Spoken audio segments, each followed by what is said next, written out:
You are listening to BBC that was about 4 Radio minutes, Paul. We are listening to BBC Radio Newcastle.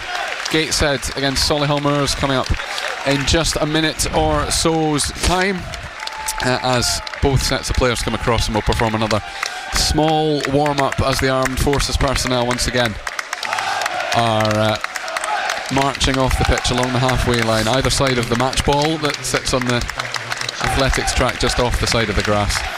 And to the applause of everyone around us in the Tyne and Wear stand, of course, will make their way down the tunnel once again. And kick-off might not quite be at 3 o'clock. We're 3 minutes past 3, but that frankly doesn't matter. That was very good, wasn't it, Colin? Yes. Indeed. Gateshead in their home strip of white tops, but with black sleeves, black shorts and black socks, will play from right to left in front of us. The floodlight's not on yet, but I don't think it'll be too long before they are required.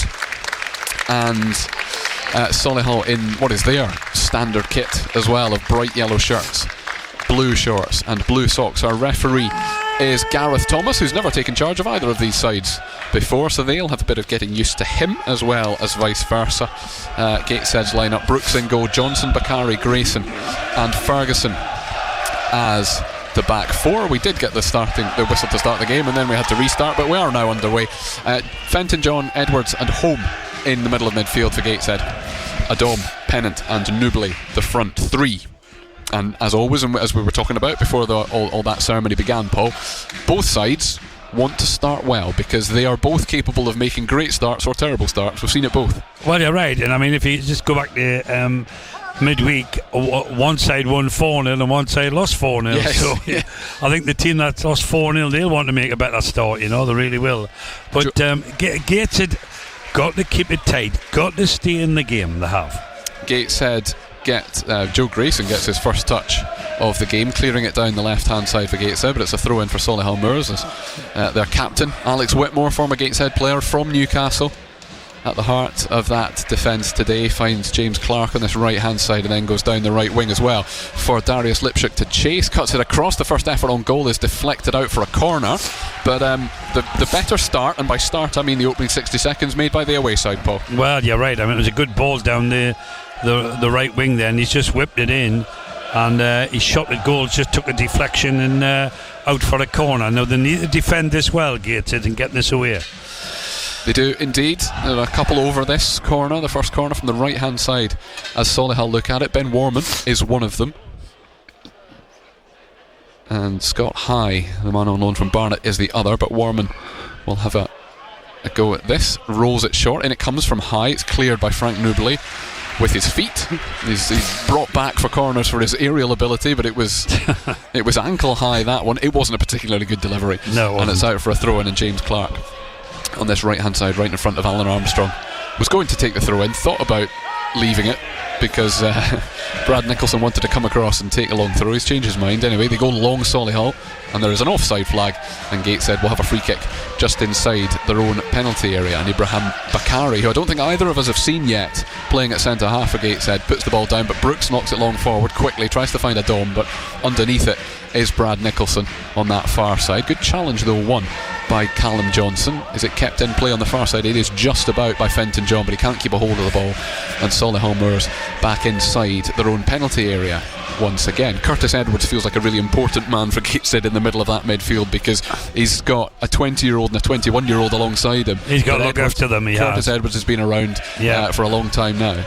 But Fenton John, I've watched him when he was a couple of years ago when he was at Morpeth, and he played really well there on loan, and he's doing very well here now. He is indeed. There is an offside flag though up against Darius Lipschuk on that left hand side, just chased offside by Bakari. He is just offside, and that's a couple of times though. It'll tell you Solihull will be disappointed to get caught offside twice in the first 3 minutes. Gateshead will be aware that is something they are going to try and do, is get in behind quickly.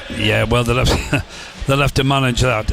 As I say, the need to stop in this game, and I'm sure Alan Armstrong will have said to them, let's play the two halves at a time, as you would say. Exactly, and they start the first proper move, I suppose. Gateshead. Ferguson on the left hand side clips it in for Edwards, who just can't quite control it and is frustrated with himself. If the thumbs up is to David Ferguson, because if Edwards had controlled that and got a shot away nice and quickly, he really should have done better. I mean, a lot of his quality, it wasn't a hard ball in, would have gotten them in on goal.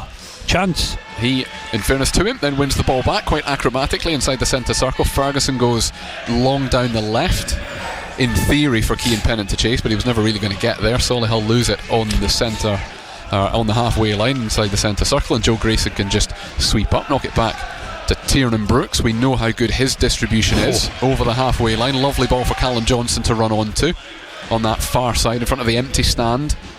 Everybody, including the away supporters, in the main Tyne and Wear stand here at the International Stadium this afternoon, but it's loose from Gateshead inside the Solihull Moors half. And Ben Warman, who's played plenty on this pitch before. A lovely player, him, Colin. He's a real nice player. Yeah. Never really got the run of starts that he would have liked. Played a huge number of games, played sort of 41, 42 games, or was involved in that number of games last season, but so many substitute appearances, so many shifts in where he started on the pitch as well. He just never quite got into the rhythm he would probably have wanted to, but was part of that FA Trophy winning team as well at Wembley for Gateshead against his now current employers 18 months ago. We've had 5 minutes of this game, and Paul, Gateshead haven't really put the foot on the ball yet. No, not yet. Well, had a bit of a chance there when you should have brought the ball down better, but just cat and mouse at the minute, isn't it? It is Scott High, the Scottish midfielder, inside the centre circle for Solihull Moors, spreads it out to the right hand side, then it goes back through him, and now Ollie Tipton, and now they go out to Brad Nicholson on that far left hand side. His cross is too close to Tiernan Brooks, who does have to just stretch to keep the ball out of the goal. His feet kind of landed on the goal line, but he landed with his arms straight out in front of him. It looked as though it was going to hit the bar, didn't it? But he caught it right under the ball. George Shelvey started the season as Gateshead's number one. And then that substitution that was made at half-time, one of three substitutions actually, the half-time in the Yeovil game a couple of months ago when Gateshead were 3-0 down at half-time, included a change of goalkeeper, as Gateshead play it forward through Joe Grayson, but it's nobody anywhere near that one, and it's comfortably through to the goalkeeper. They changed their goalkeeper at half-time against Yeovil when they were 3-0 down. And he hasn't been back in, has he? Came back and won it 4-3, and Tiernan Brooks has played every single minute since. He's a good keeper though, Brooks, he is. Terrific goalkeeper. But we could do with him not being called into action too much this afternoon. 6 minutes gone. Are you saying clean sheet there, Cole? Yes. Can't lose if you get a clean sheet. No, you're dead right.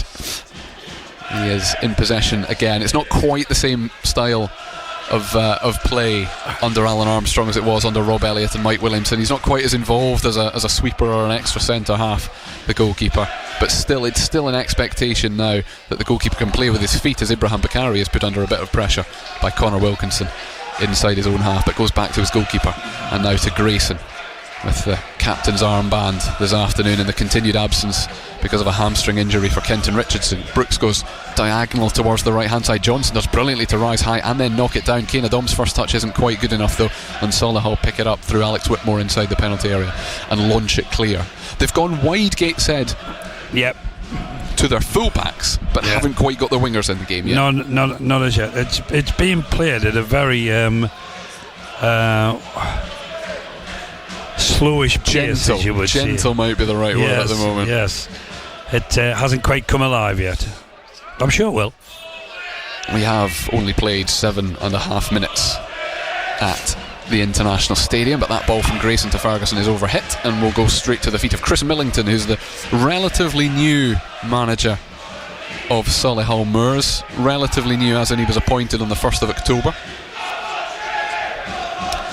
And may be familiar, but not in a good way, to Gateshead. He was the Halifax manager when Halifax beat them in the FA Trophy final back in 2023 in genuinely one of the worst football matches you and I have ever watched. Yes. It was an awful game. It was settled by an awful goal as well, a mix-up between James Montgomery and Louis Story. Oh, it was the rest of the game just... If a game has ever petered out after about 20 minutes, then that was it. In contrast to that Halifax game in the following year, Solihull was totally different. Oh, it was extraordinary. Totally different. Another long ball forward from Gateshead is overhit, and Solihull will start again through Brad Nicholson at left back. He's got Connor Wilkinson for company, but he's also got a couple of different Gateshead players for company, including a sliding Ibrahim Bakari, but dispossessed on the halfway line. There is cover though at centre half. Josh Holm has just dropped back a bit to cover Bakari having gone forward, and they sort themselves all out again. Solihull are trying to spread it now from left to right. James Clark knocks it inside with his head to Warman, midway inside the Gateshead half. Clark wide on the right, he's got a run there as well, down towards the byline, and it's cut back by Lipschuk, but it's cleared well. And Edwards though has given it straight back to Lipschuk, and Warman in the edge of the box has a bit of a swing at it, can't control it, but it comes back the way of Wilkinson again. His shot on goal is deflected and will bounce into the hands of Tiernan Brooks. Gateshead making life difficult for themselves, Paul Dix. Well, they are, and I mean it's because they're not passing the ball out of defence as well as they should. I mean, Grayson's give the ball away probably about 3 times. We've only played 9 minutes on the back. Needs to be a little bit tighter at the back. He finds Josh Holm in the centre circle, square to Fenton John, who scored the winner against AFC Wimbledon this time, well, in about half an hour's time, this time last week. Bakari up from the back. Nubli, who really hasn't touched the ball very much yet, has come deep for it inside the centre circle, has done really well to battle away with Alex Whitmore, but the referee saying there is no foul there. I don't think we've had a free kick yet in the opening 10 minutes of the game, and it's comfortable for Tyler French at centre half, and Solihull will start again. They've picked up since they put James Quinn in interim charge, who's now one of the assistants to Chris Millington, and then since giving Chris Millington the job as well, picked up significantly. They won 2 of the last 3. There was a defeat at Hartlepool that was a 2-0 defeat, but the second goal came in the 90th minute. They scored 4 against Truro in midweek. Very strange red card for Truro as well. We'll come back to that in a minute. Kane Adom bursting down the right hand side for Gateshead, tries to go square to Edwards. A lovely ball, first touch on the edge of the box, tried to lay it off, and then Pennant is bundled over, and the referee says it's a free kick the other way. And I think that's for handball, because after the collision he landed on the ball, grabbed it with his hand. The referee says not a foul, but it is a free kick for handball. I mean, I just wonder, strikers now, if he was nearly in on goal there. Could he have had a shot, or did he want to go to the ground? And the referee just said to him, "Come on, get up." I think the impartial answer to that is he wanted to go to ground. He went down an awful lot too easily, did Keane Pennant there. The ref wasn't being conned at all, was he? And so Solihull start again with a free kick inside their own penalty area, and then clip it long, and there is an offside flag once again for the 3rd time in the opening 10-11 minutes. Solihull Moors are caught offside. The red card in the Truro game against Solihull in midweek early in the second half, it was a second yellow card for the Truro player, and he got his second booking for coming back onto the pitch after getting treatment without permission from the referee. The 4th official waved him on. The referee hadn't allowed him on, and because he came back onto the field of play without permission, that was his second yellow card. That meant he was sent off, and that meant that Truro played the rest of the game with 10 men and lost 4-0 in the end. Curtis Edwards has got the ball on the left wing now for Gateshead. He's got Ferguson on the overlap, back heels it, lovely. Ferguson's ball in is missed, and then Nubli can have an effort, but it's a good 3 or 4 yards wide. It needed a lot of curl, and it got none in the end from Frank Nubli, and he's basically side-footed it out of play. What is he, about 15 yards out there? It's fed at his feet, and he needed to swivel his hips, as you would say, a bit of disco dancing in front of the goal, and he just kicked it straight on, went straight past the post. I don't know, somebody a bit more clever, I could have maybe bent it in the far corner. Well, I think that's exactly what he was trying to do. Yeah. He opened his foot up, but just got no curl on it whatsoever. None at all, no. Arrowed straight out for a goal kick. Encouraging though for Gateshead. It is. First effort on goal from them. 12 minutes gone. Gateshead 0, Solihull 0. Here at the International Stadium. First of two commentaries today on BBC Radio Newcastle. Sunderland Arsenal, the second one at the Stadium of Light with Nick Barnes and Gary Bennett. A 5:30 kickoff that is. And then Newcastle are at Brentford in the Premier League at 2 o'clock tomorrow afternoon. Solihull just take the throw in on this near side. Back to Tyler French, centre half, who was at Sutton United last season alongside Kane Adom. Kane Adom was there on loan. He gives it square to Alex Whitmore, the Geordie, at the heart of that defence.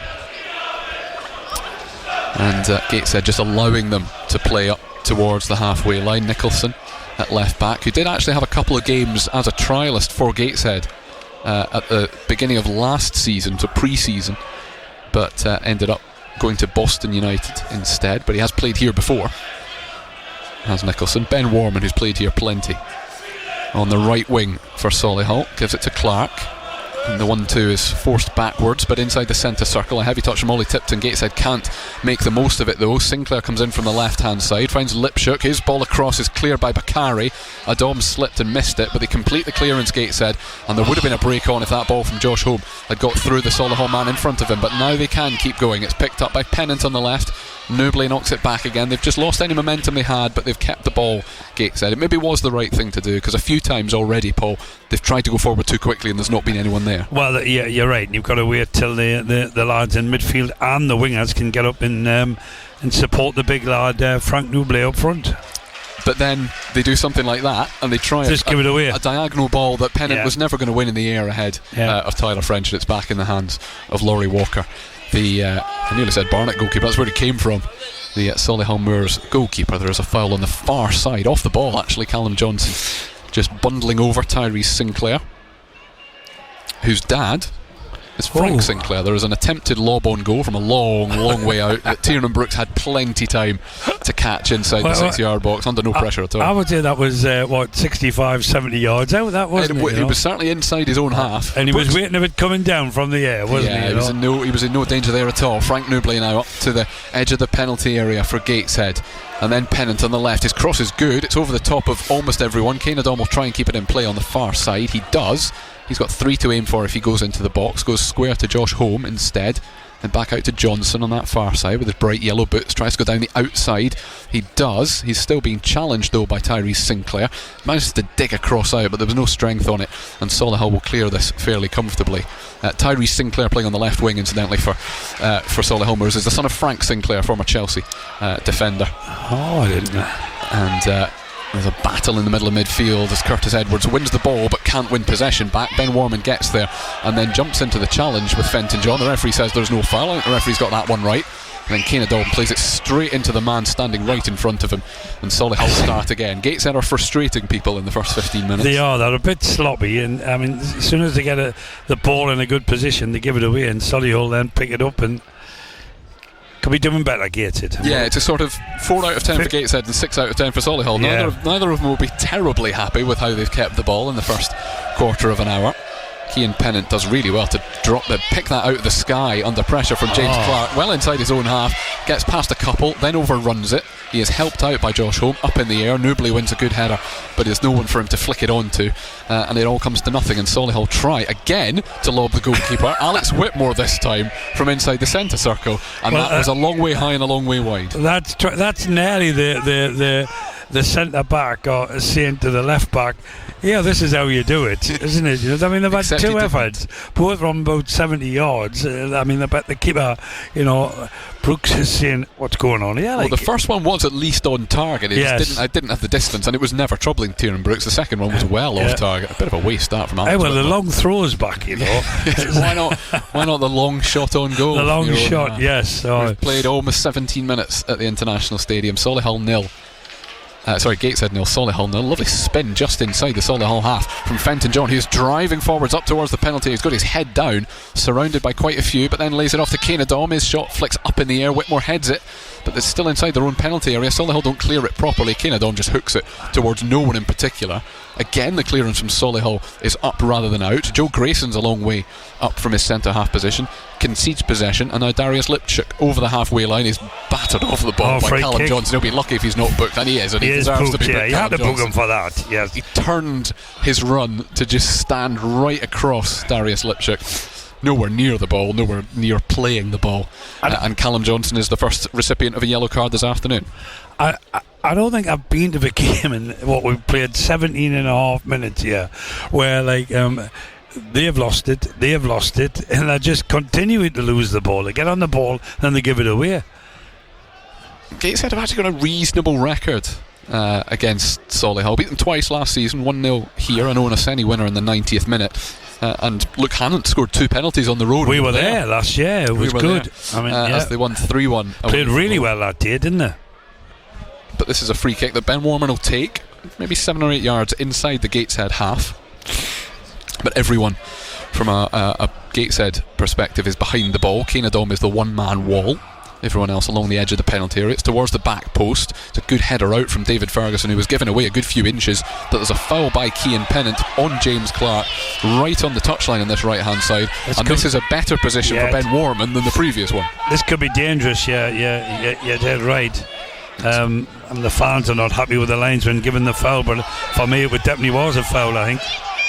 In fact, they're not going to drag Ben Warman all the way across. This is going to be right-footed as a kind of outswinger from Scott High.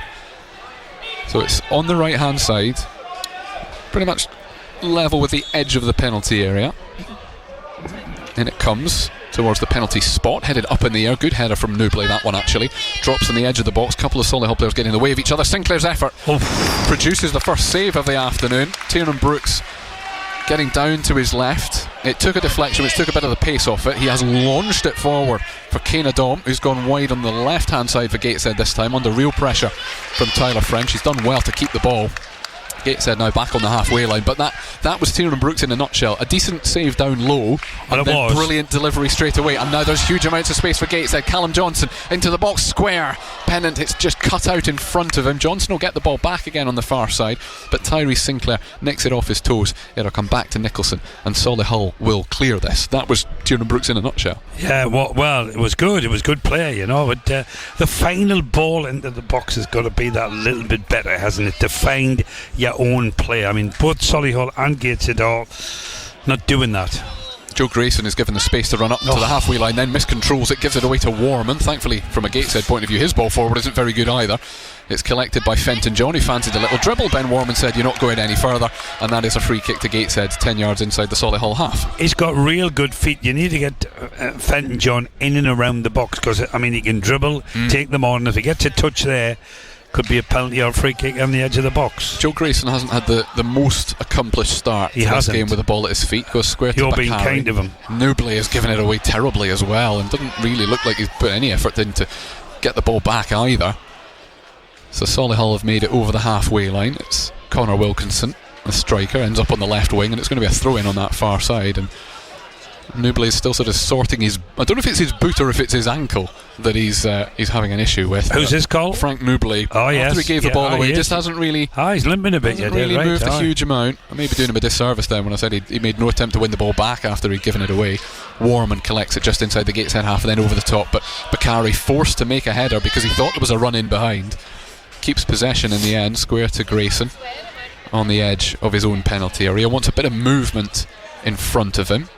Goes square to Edwards and then Callum Johnson on that far side, still deep inside their own half, but Bakary to Edwards and back to Tiernan Brooks, and now out first touch to Joe Grayson. They will try and build down the left hand side this time. Gateshead, 21 minutes gone, still goalless here at the International Stadium between Gateshead and Solihull Moors, the two sides that played out that brilliant FA Trophy final 18 months ago that went to extra time. We had a goal in extra time from each side as well, and then a long drawn out penalty shootout, and eventually Dejon Brown wrote himself into Gateshead history, having scored the equaliser in extra time as well, then scored the winning penalty.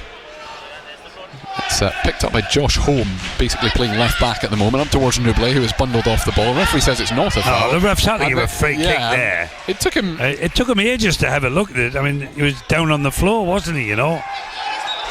Okay, the referee has made a rod for his own back here, because Josh Holm tried to take the free kick quickly. It bounced off the defender. The referee said, well, no, play on then. And David Ferguson said, no, I want a free kick again. Picked the ball up, and the referee said, right, let's start again, shall we? The referee needs to be a bit quicker with these decisions. You know, when something happens, it takes him a while to get the result what he wants to do about it. He is in his first season at National League level as a referee, is Gareth Thomas. Gateshead do take the free kick now relatively quickly. Ferguson's got it back again down the left hand side, closed down by James Clark. That looked like it was going to be a Solihull throw, but Gateshead are given the decision. Pennant takes the throw quickly backwards towards Joe Grayson as Gateshead try and get themselves sorted again up towards Newbley on the edge of the penalty area, controls it, then there's a little swipe at Alex Whitmore, and that is a free kick. And that was a bit harsh. Newbley just getting a little bit frustrated. I mean, just trying to turn him on the edge of the box there, and the ball just moves away, and his left hand just pushes the defender. I mean, the ref was only about 3 or 4 yards away from it, so he'd have a good view. Solihull take it quickly. 23 minutes now played. Tiernan Brooks has made one save. Gateshead have had one effort on goal from Frank Newbley that was a good 3 or 4 yards wide. And that is about that. Solihull probably happier in terms of the way they've kept the ball, but neither team has looked like they're capable of 5 or 6 minutes of solid, good possession. This is a lovely ball over the top for James Clark. Keeps it in, hooks it towards the back post. Sinclair wins the header into the 6-yard box that Grayson launches high into the sky. It's actually a very good clearance from Joe Grayson. There's one Gateshead plenty of territory, if nothing else, and it's back at the feet of Ollie Tipton for Solihull in the middle of their midfield, out towards Brad Nicholson on that far left hand side, and square to Tyrese Sinclair, who's come in from the left wing to give Nicholson the space, but he's now got the ball 40 yards out, but it's won back by Gateshead, then conceded by Gateshead. Sinclair 30 yards out again, and they'll just move it through Lipshook out to Clark on this right hand side. Having said that, neither team had a good spell of possession. This is Solihull's 30 seconds or so, and now Clark's got lots of space on the right hand side. Edwards fouling late. It's a corner. It's going to be a corner because David Ferguson has just hit him and gone out for a corner. The referee's going to come back and have a word with Curtis Edwards as well, who was late. Well, the ref had a good look at that though, didn't he, when he was down? He played the advantage, that's why. And that's how it's a corner. Stop the game. Actually, it was Scott High. That was good possession and good play though by Solihull. Cheap corner though. Yeah. Bit of a cheap corner. Comes off David Ferguson. And Ben Warman is in a position to take this. Him and Scott High are going to try and do better than they did with the last one, because it was a bit of a calamity. The one that Newbley cleared from ankle height. Scott High has both hands up as if it's him to take it. If it is, it'll be right-footed. If it's Ben Warman, it'll be left-footed. They're both still standing in a position to take it. It is Scott High towards the edge of the penalty area. The header's won by Solihull at the back post, but Newbley thumps it clear high into the sky for Kane Adom to try and control under huge amounts of pressure. He does manage to control it, but the referee says it's a foul, and that, I think, is a little bit harsh. Well, one's trying to head it and one's trying to bring it down from 6 foot up in the air, you know. He never even touched the lad, did he, you know? But it's Darius Lipshook who wins the free kick.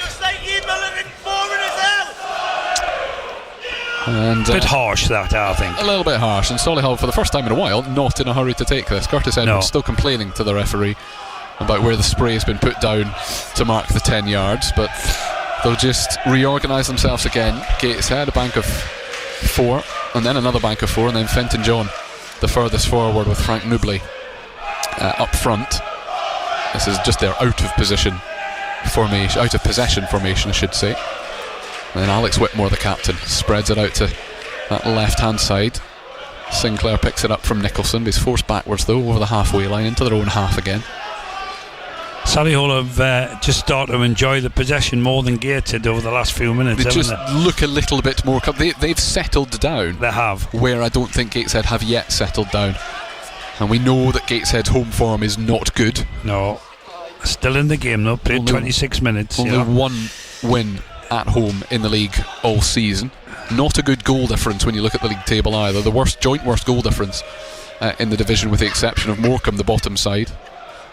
And Morecambe, the side that Gateshead scored 4 against in the first 12 minutes. Yeah, so not all that long ago. No. Solihull inside the centre circle, back to the too comfortable on the ball at the minute. They're not making it hard for them at all, Gateshead, are they? Enjoying the ball. Coming deep to get it from between his two centre halves is the Scottish midfielder Scott High, on loan from Barnet, but with a lot of championship experience. He's played 47 times for Huddersfield in the championship. Scott High, he's played at a very, very good level. That's a good level, that. Gateshead have dropped very deep here with the exception of Frank Newbley. They're just inviting Solihull onto them. There's a 1-2 that finds Warman, and then Nicholson on that far side. Cut back again for Sinclair into the box, cleared by Bakary, but it'll go straight back to a Solihull player again. And then wide on the left, Nicholson round the corner for Sinclair to chase down towards the byline on the left. His cross is deep, too deep for the two Solihull teammates he had inside the box, but they have kept the ball in play on this near side. Coming out to get it was Connor Wilkinson, the striker, and now they've worked it lovely. And now down this right hand side, French's cross is beyond the reach of Tiernan Brooks, and it's well cleared at the back post, out for a corner by Callum Johnson. That was pure quality from Solihull there. 4-man move, got to the byline, whipped it across, defenders cleared it away for a corner. Showed a bit of class there, Solihull, they did. And they've got themselves another corner. Gateshead haven't had a corner yet in the opening nearly half hour of this game.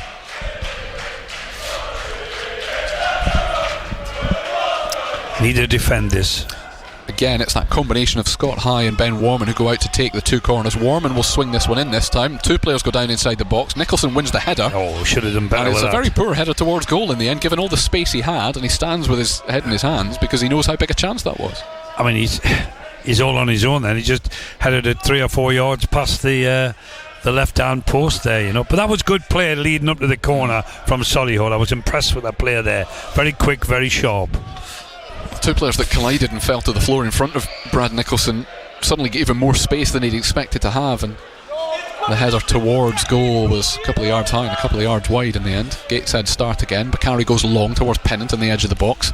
It's flicked clear by Solihull, but only as far as Fenton John. He does well to poke it out to Edwards on this left hand side, who also does very well to get to the ball first, then lovely down towards Fenton John. His cross is behind a couple of players, but it'll break as far as Johnson. Couldn't quite get the effort away, but he finds Kane Adom instead. Clipped towards Pennant, wins the header, and Newbley with a second header, and it's saved and tipped round the post. There were two half headers and then a weak-ish shot on goal from Josh Holm that forced a save from the goalkeeper, but any more strength in either of those headers or that shot. They've taken the corner quickly, have Gateshead, and they probably wish they hadn't, because Solihull can break now down the right hand side. Tyrese Sinclair, Joe Grayson just keeping him at arm's length, but he's up towards the edge of the penalty area as Sinclair. Grayson gets in the way, and it's out for a throw-in. I mean, that was a great chance there. I mean, nobody had a chance with his header, and I'm not sure who it was who had the... Josh Holm tried to have the effort on goal. Yeah, he did. He was about 2 yards out, wasn't he? He just couldn't get his feet out, could he? But it was a good chance for Gateshead, it was. Pennant had a header, Newbley had a header, Holm had a strike. But none of those Nothing fierce though, was none of those three had a strong enough connection. No. And it's a decent save down low to his right by Laurie Walker, but it was the kind of effort that could have been made unsavable, but it wasn't. And Solihull broke up the other end of the pitch and now have a throw-in that Brad Nicholson's come across from left back to take, which means it's a long throw. It is. Got to deal with this. They need to sort themselves out, Gateshead, because it's come to Connor Wilkinson at the near post. Edwards comes out to help him, or to try and not help him. Cross towards the back post should be Tiernan Brooks' ball. It is indeed. He claims it nice and quickly, nice and comfortably, wants to launch the ball quickly.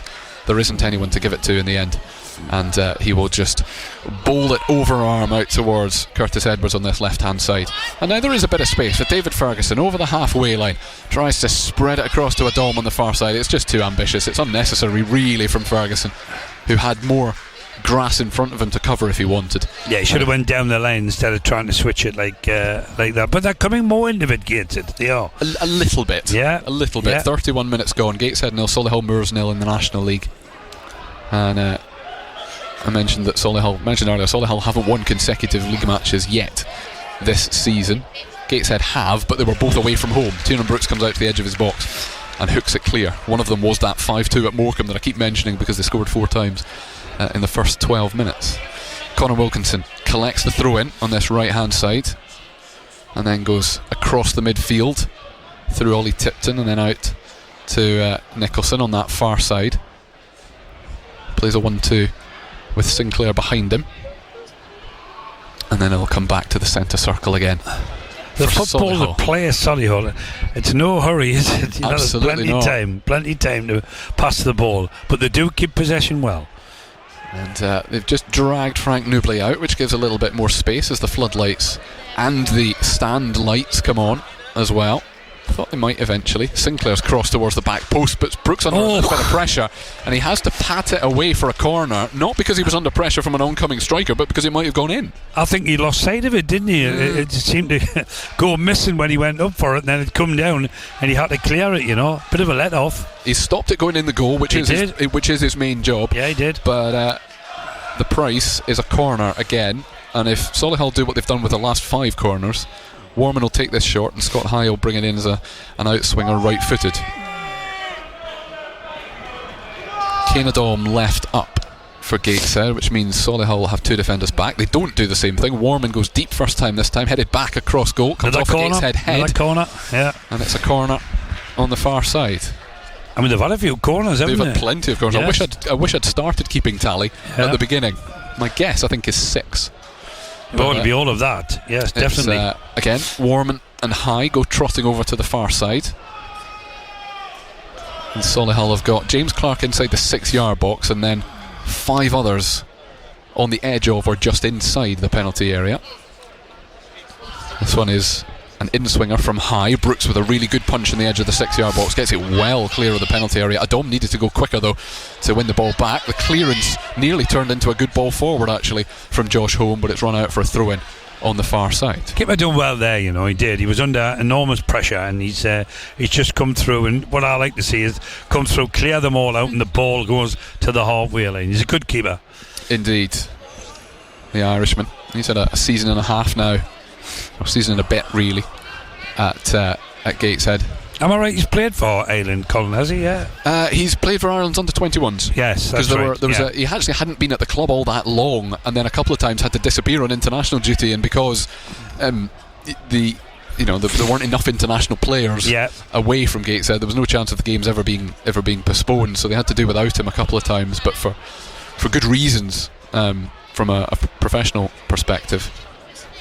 But he's 23 now, is Tiernan Brooks, and he's got the ball at his feet. He's in, what colour is that? Is it turquoise? It's very light blue. I would say turquoise, yeah. Knocked long towards Newbley inside the centre circle, flicks it on. There is nobody anywhere near that knockdown. That's not his fault, but nobody in behind him. Pennant was wide on the left, Adom was wide on the right, and nobody through the middle. They're not getting in and around him though, you're right. I mean, you know, it was a nice little flick on, but like nobody there. You've got to have people running from midfield.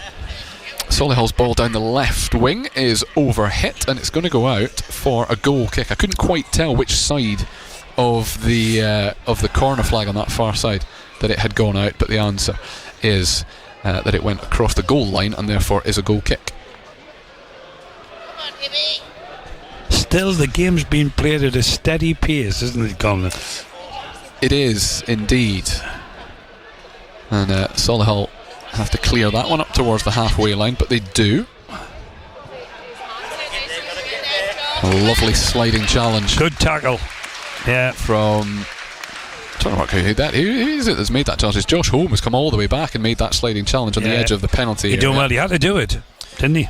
South Shields leading Kings Lynn Town by 1-0 in National League North. In fact, they are now leading by 2-0. 2 goals. And Hebburn are 1-0 up at Prescott Cables as well in the NPL Premier Division. I mean, they need a win today, South Shields, after that big win in midweek. You know, that just projects them again, doesn't it? You know. Morpeth against Bamber Bridge in the NPL Premier Division, still goalless. Blythe Spartans 1-0 down at home to Brighouse Town in Mark Nash's first match in permanent charge. Consett against North Ferriby still goalless. Dunstan losing 1-0 at Garforth. Blythe Town drawing 0-0 away at Grimsby Borough, and Heaton Stannington a 1-1 draw away at Matlock. But now Gateshead can go on the breakthrough. Frank Newbley needs to take the ball with him though. He's managed to at least find Fenton John on this left hand side, and lovely flick round the corner on the edge of the box, finds Newbley again. 2 or 3 heavy touches, but does then find Johnson. First time cross is a good one. Pennant can't get there before the goalkeeper does. It's good. It's a good piece of work from Laurie Walker in the Solihull goal, and that actually is the closest that Gateshead have come for maybe 5 minutes. You can just feel the crowd rise a little bit behind it. It is, yes, but Walker done brilliant there, getting down to it. I mean, it had the stick, it hit him in the chest, it could have bounced out of his arms and back into the Gateshead forwards, but he held on to it. But it was a good move from Gateshead, it was. Yeah, Connor Wilkinson, the Solihull striker, has gone down after being caught in the face by Ibrahim Bakari. The referee has stopped the game because it's a head knock, not because it's a foul. So this will resume in a minute. I don't think there's an awful lot wrong with Connor Wilkinson, to be perfectly honest. And in fact, he's back up on his feet already. He was looking for something more than the referee was willing to give him. I would say, Colin, looking at the first 37 minutes that we've watched, that first goal is very important. If Gateshead could get their nose in front, right, it would be exciting for them, I tell you, because Solihull, they can keep the ball and they can play in and around, and go down the wings or even through the middle, you know. But Gateshead, I think the fans are ready for them to go 1-0 up as well, you know. They're buzzing here. I missed out one scoreline. Ashington 2-0 down at Pontefract Collieries in the NPL East Division, but Dominic James will be back to run you through all of those half-time scores. Not having a good time, Ashington, are they? They're not at the moment, no. The same goes for Blythe Town and Blythe Spartans down the bottom of that East Division. Beat, Blythe Town still drawing 0-0 at Grimsby Borough, but Blythe Spartans losing 1-0 at home to Brighouse. The referee didn't particularly want the match to stop for as long as it did. But we're back underway. Tiernan Brooks has the ball dropped at his feet by the goalkeeper. Connor Wilkinson's going to have to wait before he's allowed back on. Newbley does battle with Alex Whitmore on the edge of the box, but it's the defender who wins it, and it's going to come out for a throw-in that Joe Grayson can take. Flicked up towards him by Alan Armstrong, who is not one to sit down during the game. No, Al's on the move all the time, isn't he? He will be there from minute 1 to minute 91. It was like that when he was a centre forward as well, you know. Yes. Hard to mark. Wilkinson's allowed back on the pitch. We've got 6 minutes plus a bit of injury time left in this first half. Gateshead 0, Solihull 0 in the National League, live on BBC Radio Newcastle. Curtis Edwards for Gateshead does a lovely step over down by the byline, then tries to cross it. It's up in the air by Solihull, who get it out of the penalty area, but only just. It was aimed towards Pennant, who is not as tall as Frank Newbley. Ferguson does battle in the edge of the penalty area, concedes the free kick, says the referee. That was harsh, that. Connor Wilkinson, who'd been down a minute or two ago in a clash with Bakari, has now won his team a free kick on the edge of his own penalty box. It's a contact for you, Philip! I tell you what, Curtis Edwards has played very well the first half. He's been involved with lots of things that have been good for Gateshead, you know. I'd like to thank Mickey the Heat fan, who is the man who you may just have heard shouting in the background, but he knows how close he is to the radio, so and he's also a regular contributor to Total Sport, so he's shouted, but he's kept his language clean, which is very much appreciated, Mickey. What is not such good news for Gateshead is that Joe Grayson has gone down. And I hope he's alright. I'm not convinced he is. It's off the ball. It's just he waited for the ball to be up the other end of the pitch. Yes. Just sat down on the grass. Is being attended to now. Not one who has had a good run of injuries in the last couple of years, Joe Grayson.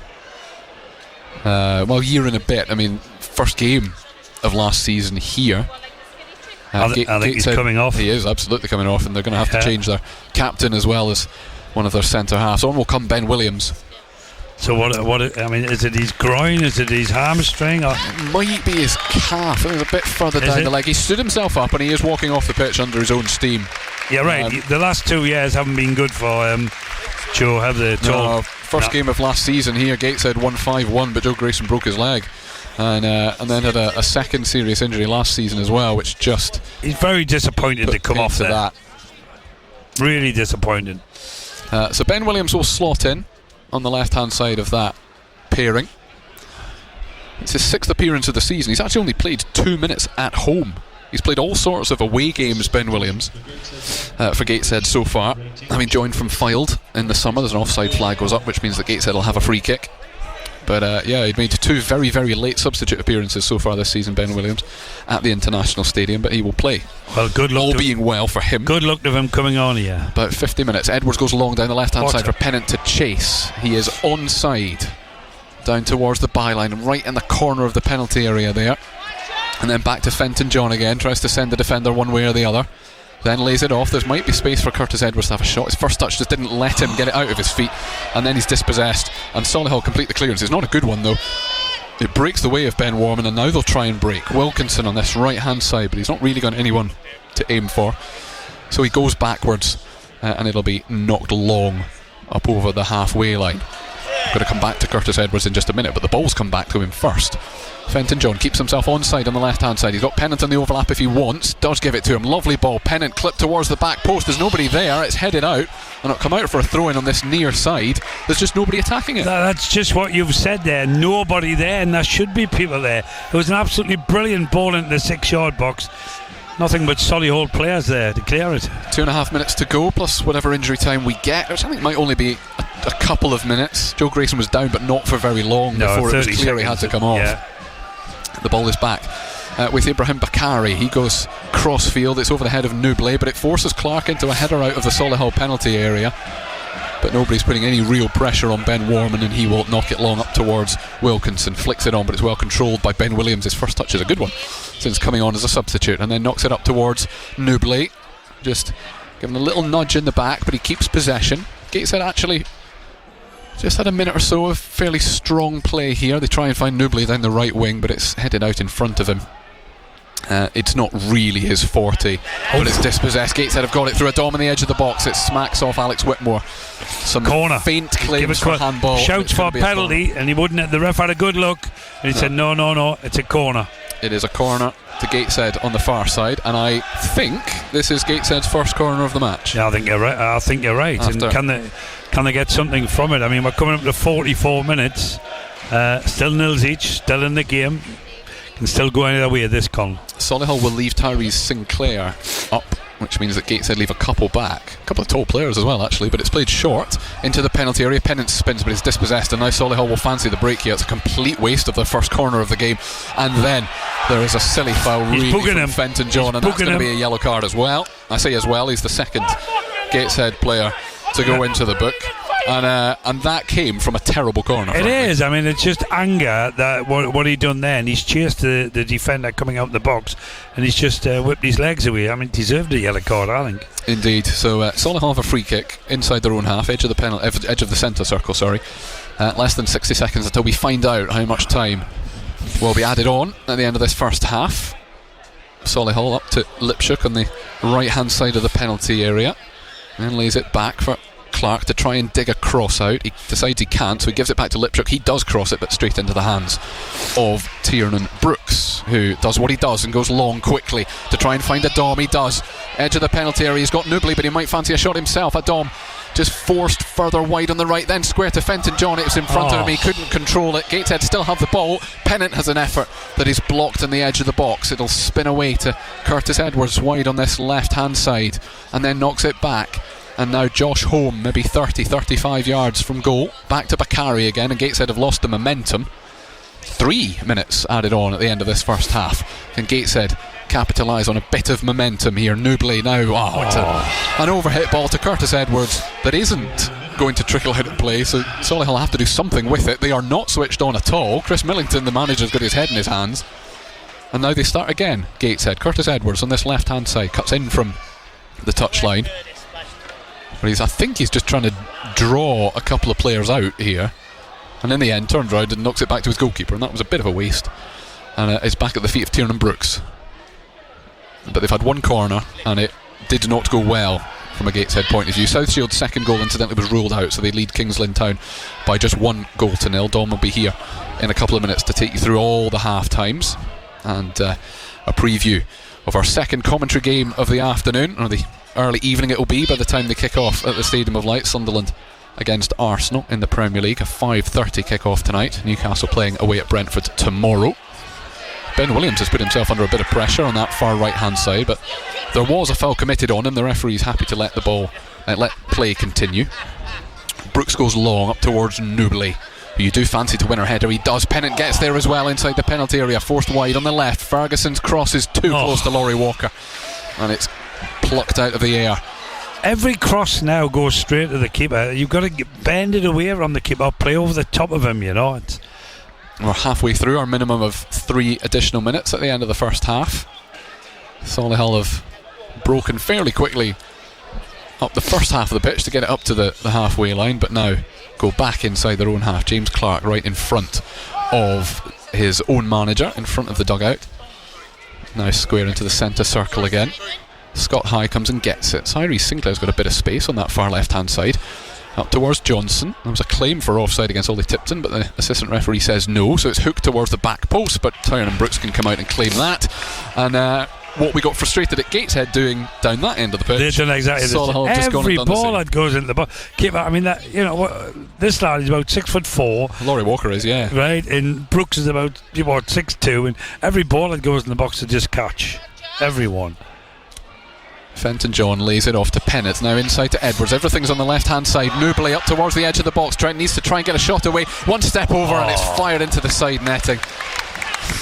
It's not a bad way to end the half in terms of being up the right end of the pitch, having an opportunity, but he's snatched at that one a bit, frankly. Well, you've got, I mean, you know, he's shuffled the 2 defenders off, and it's fell to his left foot, right, and really needs to be shooting across the goal, not straight into the side netting. It's you know, you can see hard lines, but it was a real good chance. It really was. We have played the 3 minutes. I suspect the referee's whistle will blow once this ball reaches the halfway line. That is exactly what happens, and it's goalless at half time. We've had a limited number of chances. Tiernan Brooks has made 1 reasonable save. The same does actually go for Laurie Walker down low to his right hand side when consecutive headers from Pennant and Newbley couldn't quite reach the target, and then there was a bit of a swinger from Josh Home that he was forced to tip round the corner. Frank Newbley is not moving particularly well as he comes off the pitch and down the tunnel below us, as the 2 sets of players disappear down for the next 15 minutes or so. That's a tricky 45 minutes of football to analyse, Paul. I don't really know what we've learnt from it, what patterns emerged. Well, I think both managers will be happy because it hasn't been a great game of football. There has been little bits of chances. I think some players are doing the best and playing well, and others are not at the races at all, you know. So I think them who are not performing as well as they should need to come out the second half and really have a go. I mean, the game's there to win. It is. I mean, you know, they're a decent side, Solihull, but, you know, Gateshead, if they wanted to get all 3 points, in the last third, let's be a bit more excitable and devilish in that, and, you know, because we're seeing it from Big Frank there, more or less the last kick of the game, in on goal, and he's just blasted against the side net. You may as well get it on target. If the keeper saves it, all well and good. But I think Alan will be pleased that it's nils each, but I would say it's a game that got easy win, Colin. I really do. Yeah, it's interesting watching the 2 benches. So obviously all the Gateshead, as you would expect, all the Gateshead coaches and Alan Armstrong disappeared down the tunnel with the players. Chris Millington, the Solihull manager, and his coaching staff are still having a confab. All the players have gone down the tunnel. They are still having their little confab just to the left of the tunnel, deciding what it is that they're going to say, presumably. I don't know what that is. I've never seen that before. Have you? No. His 2 assistants and at least one other coach, because there's now 4 of them in that little group, still staying out here to have a conversation for the moment. That is it then for the first half at the International Stadium. Gateshead against Solihull Moors, the first of 2 commentaries this afternoon. We've not had a huge number of chances so far in the first 45. He's hoping for a bit more in the second. But the half-time score then at the International Stadium in the National League is Gateshead 0, Solihull Moors 0. Matt Bailey at breakfast. It was the end of Celebrity Traitors last night, where Alan Carr finally revealed his true identity, and the other players kind of gathered round him as he did it. I am and have always been a traitor. Did brilliantly. He did brilliant. He did brilliant. He did brilliantly. He did brilliant. He did brilliantly. He did brilliantly. I think they think he did brilliant, by the way. Nah, I'm not sure. It sounds like, do you know when one of your friends breaks up with their boyfriend or their girlfriend, and you all gather around, you go, it's all right, you're brilliant, you're brilliant. You did brilliantly. You did brilliantly. You didn't need him anyway, you're brilliant. Matt Bailey at breakfast. Weekdays from 6. Just ask your smart speaker to play BBC Radio Newcastle. Total Sport North East. BBC Radio Newcastle. This is Dominic James back in the BBC Radio Newcastle studio. Thank you very much to Colin White and to Paul Dixon. Gateshead 0, Solihull Moors 0 at half-time at the International Stadium. We'll be back there shortly for second half commentary. Elsewhere in the National League today in the early kick-off, Forest Green Rovers beat Aldershot 3-2. At half-time, it's Rochdale 1, Boston United 0. Brackley Town 1-0 down to Boreham Wood. Eastleigh are 2-1 up over York City. York beat Gateshead in midweek. Halifax and Hartlepool United are goalless. Morecambe leads Sutton 1-0. Scunthorpe 1-0 up against Yeovil Town. Woking 1-0 up against Tanworth. 3 other games. 2 games at half-time here. Altrincham 0, Truro Town 0, Wellston 0, Braintree United 0. And in the later kick-off at 5:30, this one would be normally a league game. This one, Southend United against Carlisle United. That one gets underway at 5:30. Let's jump back up the divisions and go to the Premier League today in the early kick-off. Tottenham drew 2-2 with Manchester United. Tottenham thought they'd won it. They'd scored in the 91st minute. Richarlison with a goal there. They thought they'd won it 2-1, and then Matthias de Ligt scoring in the 96th minute for Manchester United to salvage a point in the capital there. To the 3 o'clocks, and Everton are beating Fulham 1-0, and the only other 3 o'clock today is West Ham against Burnley. Callum Wilson scoring for West Ham United, so it's 1-1 there. We will preview Sunderland's game with Arsenal shortly. That one gets underway at 5:30. We'll talk to our Sunderland commentator Nick Barnes. And in the late kick-off today at 8 o'clock, it's Chelsea against Wolves. Total Sport North East. On the station with Newcastle and Sunderland commentary exclusively live. BBC Radio Newcastle. 3 early games in the Championship today. Derby beat Blackburn 2-1. Hull City 3-2 winners against Portsmouth, and at the Den it finished Millwall 1, Preston North End 1. Into the half-time, so Middlesbrough at the Riverside lead Birmingham City 2-1. Of course, a lot of controversy in the last couple of days with Rob Edwards now in talks with Wolves to take over at Molineux. Norwich and Leicester are goalless. Sheffield United and Queen's Park Rangers are goalless as well. Southampton 2-1 up over Sheffield Wednesday. Stoke and Coventry also goalless. Ipswich are winning 1-0 away to Swansea City. Jack Clark, the former Sunderland winger, scoring in the 36th minute there. It's West Brom 0, Oxford United 0, and Wrexham 0, Charlton Athletic 0.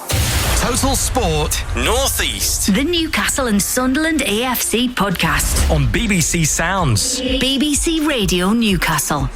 Into League One then, 2 early games to finish. Northampton Town 2, Mansfield Town 1, Wickham 4-1 winners over Leyton Orient. Into the 3 o'clocks, and it's Blackpool 0, Cardiff City 0, Bolton 2-0 up over Port Vale.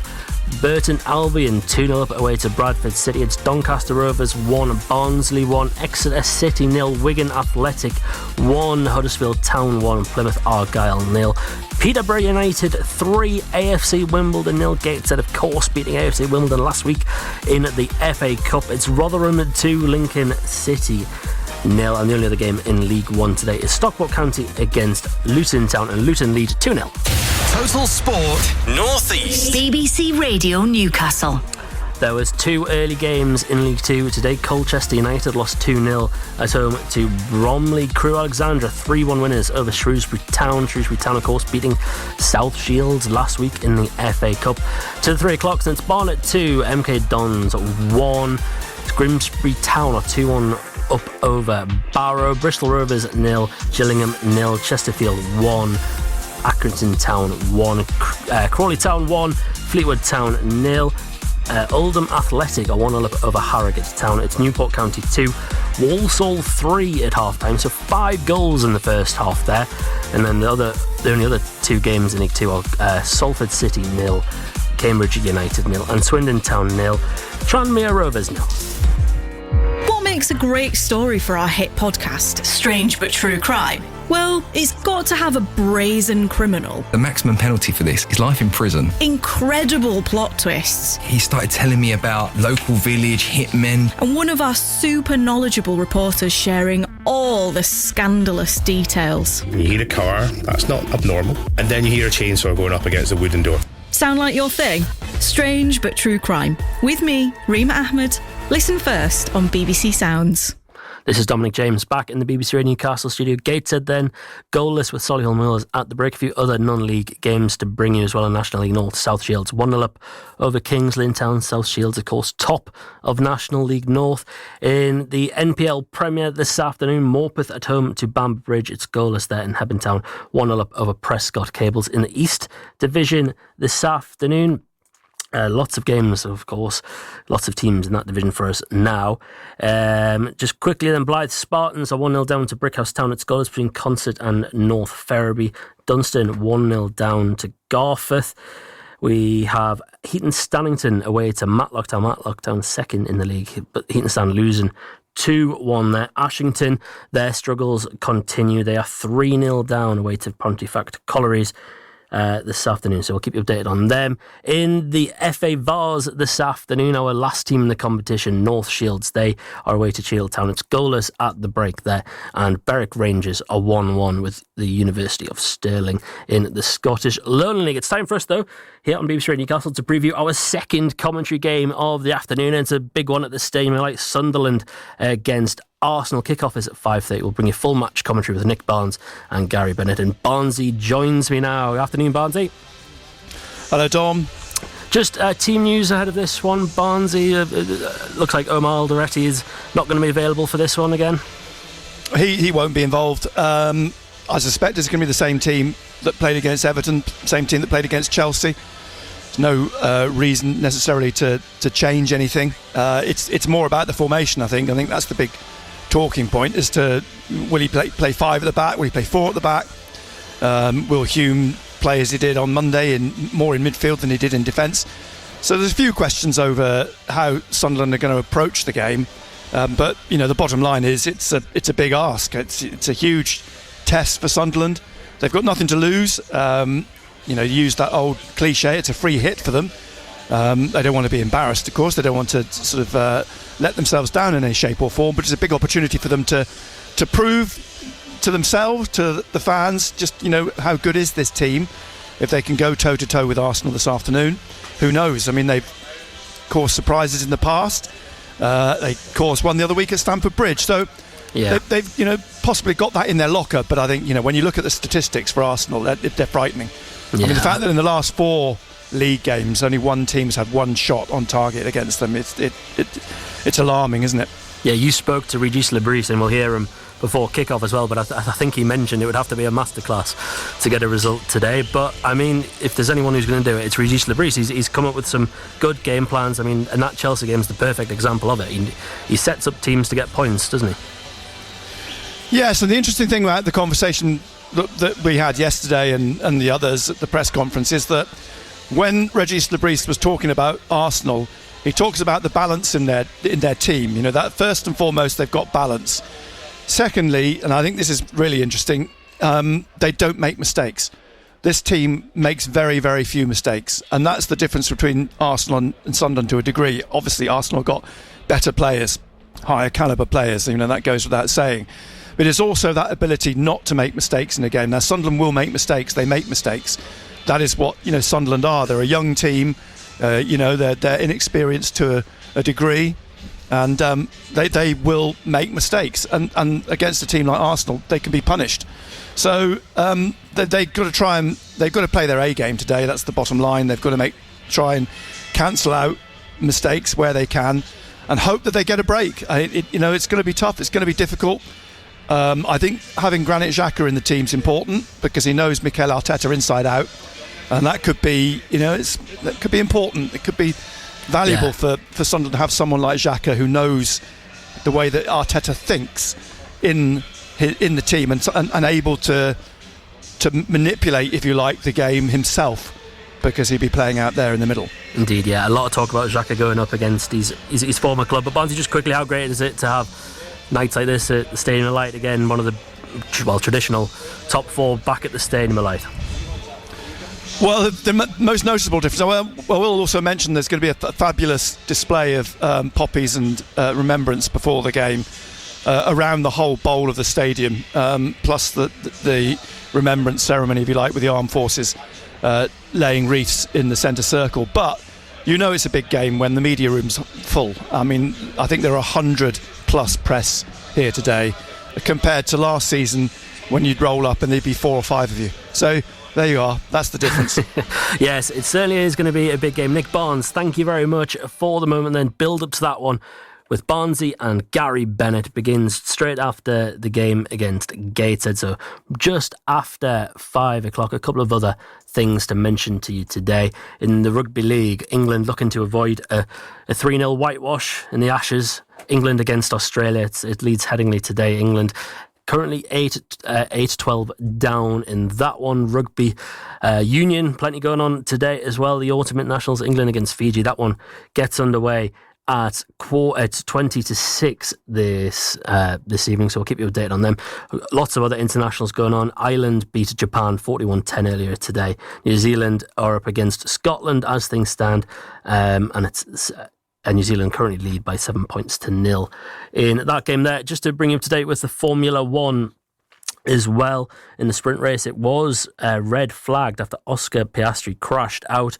It has got underway and it has finished. And Lando Norris, Great Britain's Lando Norris, finished first in that one. Kimi Antonelli and George Russell making up the other 2 podium spots. So a good day for Mercedes, with Antonelli and Russell picking up second and third in that one. The only other thing to mention locally today is that Chris Dobey was in action in the darts, in the Grand Slam of darts at Wolverhampton. He beat Jurgen van der Velde 5-1 in his first group game there.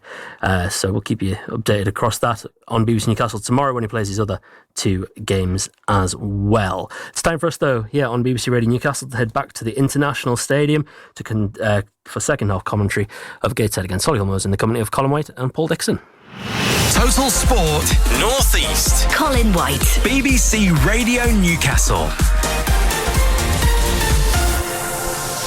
Thank you, Dominic. Back underway at the International Stadium. Gateshead 0, Solihull Moors 0 in the National League. We've only played about 10 seconds and you've not missed anything at all, but they have made a change at half-time, have Solihull, and they've gone a little bit more attacking than they had before. So they've taken off Darius Lipchuk, who had been the more attacking of the midfield 3, and replaced him with a striker in Jacob Wakeling. So we'll run you through the teams in just a moment. The floodlights are very much on now, and Solihull in their yellow shirts, blue shorts, blue socks, playing from right to left as we look at it. And Gateshead in their home kit as Ibrahim Bakari loses the ball on the edge of the penalty area, and there's a chance here wide on the left hand side, and Jacob Wakeling, having only just come on, puts it high and wide from 15 yards out, and really ought to have done an awful lot better. Gateshead in their white shirts with black sleeves, black shorts, black socks, have not made any changes, and therefore Tiernan Brooks in goal, Callum Johnson, Ibrahim Bakari, Ben Williams, who came off for Joe Grayson towards the end of the first half, and David Ferguson is the back 4. Fenton John, Curtis Edwards and Josh Holm in midfield, Kane Adom as one winger, Cian Pennant as the other, and Frank Nubley up front. And Gateshead touch the ball basically for the first time in this second half and win it back through Fenton John inside the Solihull half, and up towards Adom on the edge of the box. He comes back to John again. He's just got no power behind the strike though, and Laurie Walker just had to go down on one knee to pick that one up. Paul Dixon. Good run though, wasn't it? He beat 2 or 3 players. He looks an exciting young player. They've just got to give him the ball a bit more and let him take them on. It was a great run that. There's one half chance really for each side in the opening couple of minutes of this second half. Solihull Moors with Laurie Walker, who we've just mentioned, in goal. James Clark, Tyler French, Alex Whitmore and Brad Nicholson is their back 4. It's good defending from Callum Johnson. Wanted a free kick, got a free kick. And Clark, French, Whitmore and Nicholson is their back 4. They've now got Ollie Tipton and Scott High in the middle of midfield.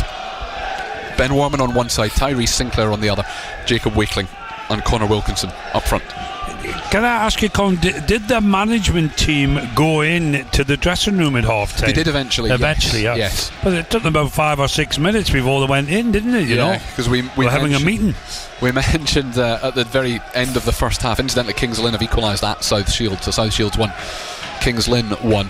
That the management team and coaches didn't go down the tunnel with the players, but Solihull won the ball inside the centre circle. Wilkinson spreads it out to Scott High on that right hand side. He's got an overlap from Clark if he wants it. He does use it eventually. The first time cross is cleared by Edward, but not well. He does actually do well then, Edwards, to close it down on the edge of the box as well and commit a foul. The referee lets the game play on. There's a player down, Solihull player down on the edge of the Gateshead penalty area. They've got the ball, so it's up to them if they want to put it out of play. I think it was the tackle off Edwards, wasn't it? That, when he lost it and then he's caught the lad and cleared it. It could well have been it's Ollie Tipton who's stayed down on the edge of the box and is going to get a bit of treatment, and after the excitement of the first 3 minutes of the second half, it has all settled down and gone a bit quiet again as he receives treatment. So the two sets of substitutes then, both sides have now made one change each. So Solihull made theirs at half time, Gateshead making theirs, and it was enforced about 10 minutes before the end of that first half. Joe Grayson going off and Ben Williams coming on, which means that the remaining substitutes for Gateshead, Preston Leach, the goalkeeper, who would make his debut if he were needed, and we all hope he isn't, with all due respect to him, this afternoon. Max Melbourne is another defender, and then Will Flint as a midfielder, Kyle Hurst, Harry Chapman and Dom Telford, the other Gateshead substitutes. From a Solihull Moors point of view, they've got Cameron Green, Sam Bowen, Oscar Rutherford, Bradley Stevenson, Emmanuel Sonupe. Those are the outfield substitutes, and Cian Quinn is their academy goalkeeper, who is on the bench. He's back up on his feet is Ollie Tipton, but he's not. He's coming a bit off. ginger though, isn't he? Yeah, he's not coming off particularly quickly here. Trying to tell, because we're facing the back of the dugout. It doesn't look as if they're ready in a change have yet. No. So it may be that it's a contact one, that they're happy to give him a chance to run off, but he's certainly not. He's limping running rather off the pitch slowly, at the moment. isn't he? Yes. The game will restart with a throw into Gateshead on the far side, midway inside their own half. He's going back on, but they're going to have to give it back to Solihull Moors here, because Ben Warman just knocked it out of play. So yeah, it goes back to Brooks, who launches it forward straight to Laurie Walker, and the game is back underway, and we've played 5 minutes in the second half, and it's Gateshead nil, Solihull Moors nil. Curtis Edwards doesn't win the header. Conor Wilkinson does, though, for Solihull inside the centre circle, then tries to hook it over the top. Johnson sees it coming, but then Tyree Sinclair tries to get in the way of him. It's good defending, and that has turned into good attacking play from Callum Johnson as well. Kena Dom right in front of the Gateshead dugout. Lovely turn of direction from Johnson, and then Edwards, and now Josh Holm through the centre circle, still just inside their own half, but it's good play this from Gateshead. Over towards Ferguson, David Ferguson on the far side. Cian Pennant comes short for him, now inside to Josh Holm again. It's a good move this from Gateshead, he says, until Fenton John turns straight into Ollie Tipton, who is back on the pitch, and Fenton John just has to be a little bit careful, because he had a tug of a shirt there and he is already on a yellow card, is the Gateshead midfielder. But they've conceded possession, and Solihull have the ball back at the feet of Laurie Walker, all in bright orange, away to our right hand side.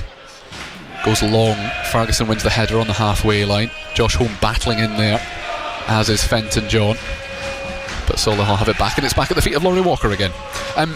What do you imagine Alan Armstrong said at half time?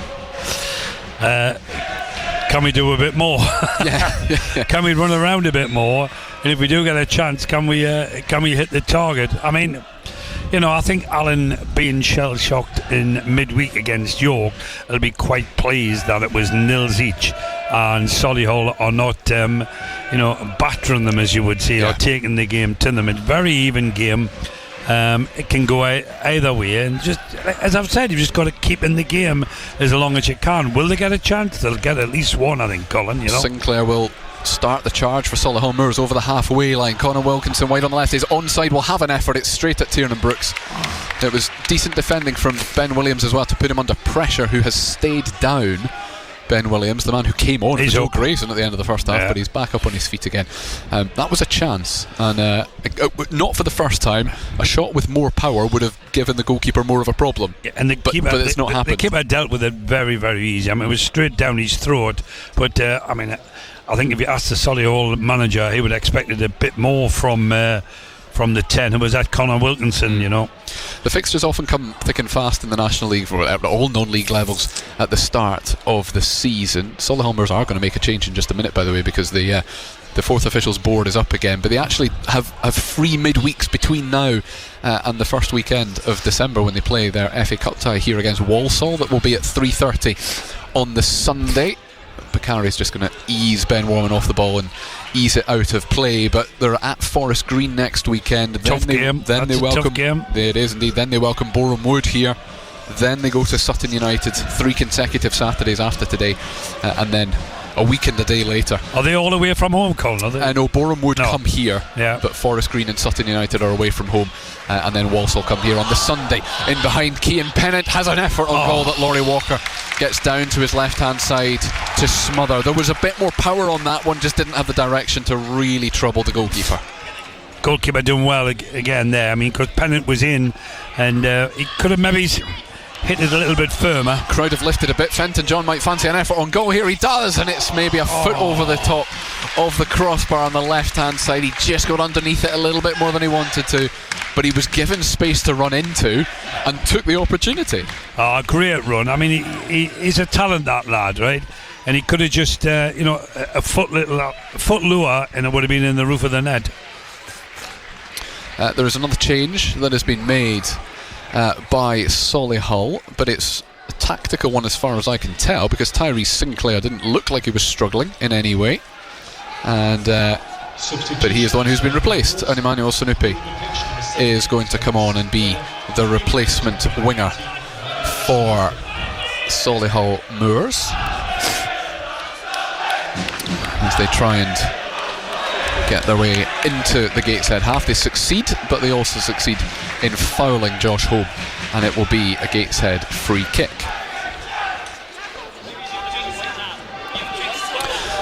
Now is the time where, what are we, an hour and a quarter before kick-off. Nick Barnes ahead of Sunderland against Arsenal can bring us the Sunderland team. And no surprise, it's the same team that played at Chelsea, the same team that started against Everton. Roofs in goal, Mukele, Ballard, Gertruda, Hume, Reynaldo, Sadiki, Traore, Xhaka, Lefay and Isidore. And Mikel Merino starts up front for Arsenal this afternoon. Nick Barnes, thank you very much. Barnes, he'll be joined, of course he will, by Gary Bennett from just after 5 o'clock. After we finish here, Dominic James will round up all the 3 o'clock kickoffs, final scores, and then we will get the build-up from the Stadium of Light, a 5:30 kick-off, Sunderland against Arsenal. That one is live on BBC Sounds today as well. But we are 10 minutes into the second half here at the International Stadium, and we await our first goal.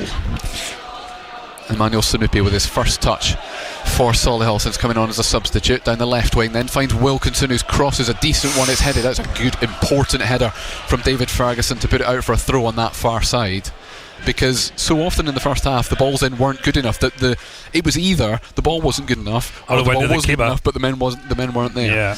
But Solihull have got possession again, level with the edge of the Gateshead box, but now have given it away, and Fenton John might fancy a break here. He's only really got Nubley in front of him. Kenadon now does join him on the right hand side, which is where the ball goes. Gateshead's number 7, one step over, might fancy an effort on goal. He does. It's clear off the line. It wasn't going in, it was going wide of the far post. The defender slid across goal and did well to not make it an own goal, and has put it out for a corner. Great play though by Fenton John in the dome. You're right, Colin, it wasn't going in, but the defender just come from nowhere and cleared it out for a corner. Good break for Gateshead. It was indeed, and Josh Home will take their first corner of the second half from the right hand side. They've not really left anybody up here, Solihull. Home fires it in towards the penalty spot. It's not clear. Callum Johnson will just ease it back though to Ben Williams, and they go long forward again. Kenadom on the right hand side just barges into Sanupi as he knocks it backwards, and long they go over the halfway line. Callum Johnson does well under pressure to win the header, but the second ball is a Solihull one. Ben Warman under pressure and then is then fouled late as well, but he keeps going and then square inside to High again with the effort from the edge of the box. Good effort. Struck it powerfully, foot and a half over the crossbar though, and it will be a Gateshead goal kick. The tempo suddenly lifted. The pace of the game's lifted, and this is the level we need to be playing at. And the players want to be playing at this level as well. They do. They take the goal kick short, the Gateshead, so Ben Williams brings it out. Gateshead need to try and get the ball as much as they can to Fenton John, because he's full of confidence and he wants to take people on and create openings for Gateshead. He looks full of confidence, full of tricks. Ibrahim Bakari up towards the halfway line and over the halfway line for Gateshead. Looks a solid defender. finds Kane Adom down the right hand side. His first touch is a bit heavy, his second touch is a sliding challenge, but he doesn't win the ball.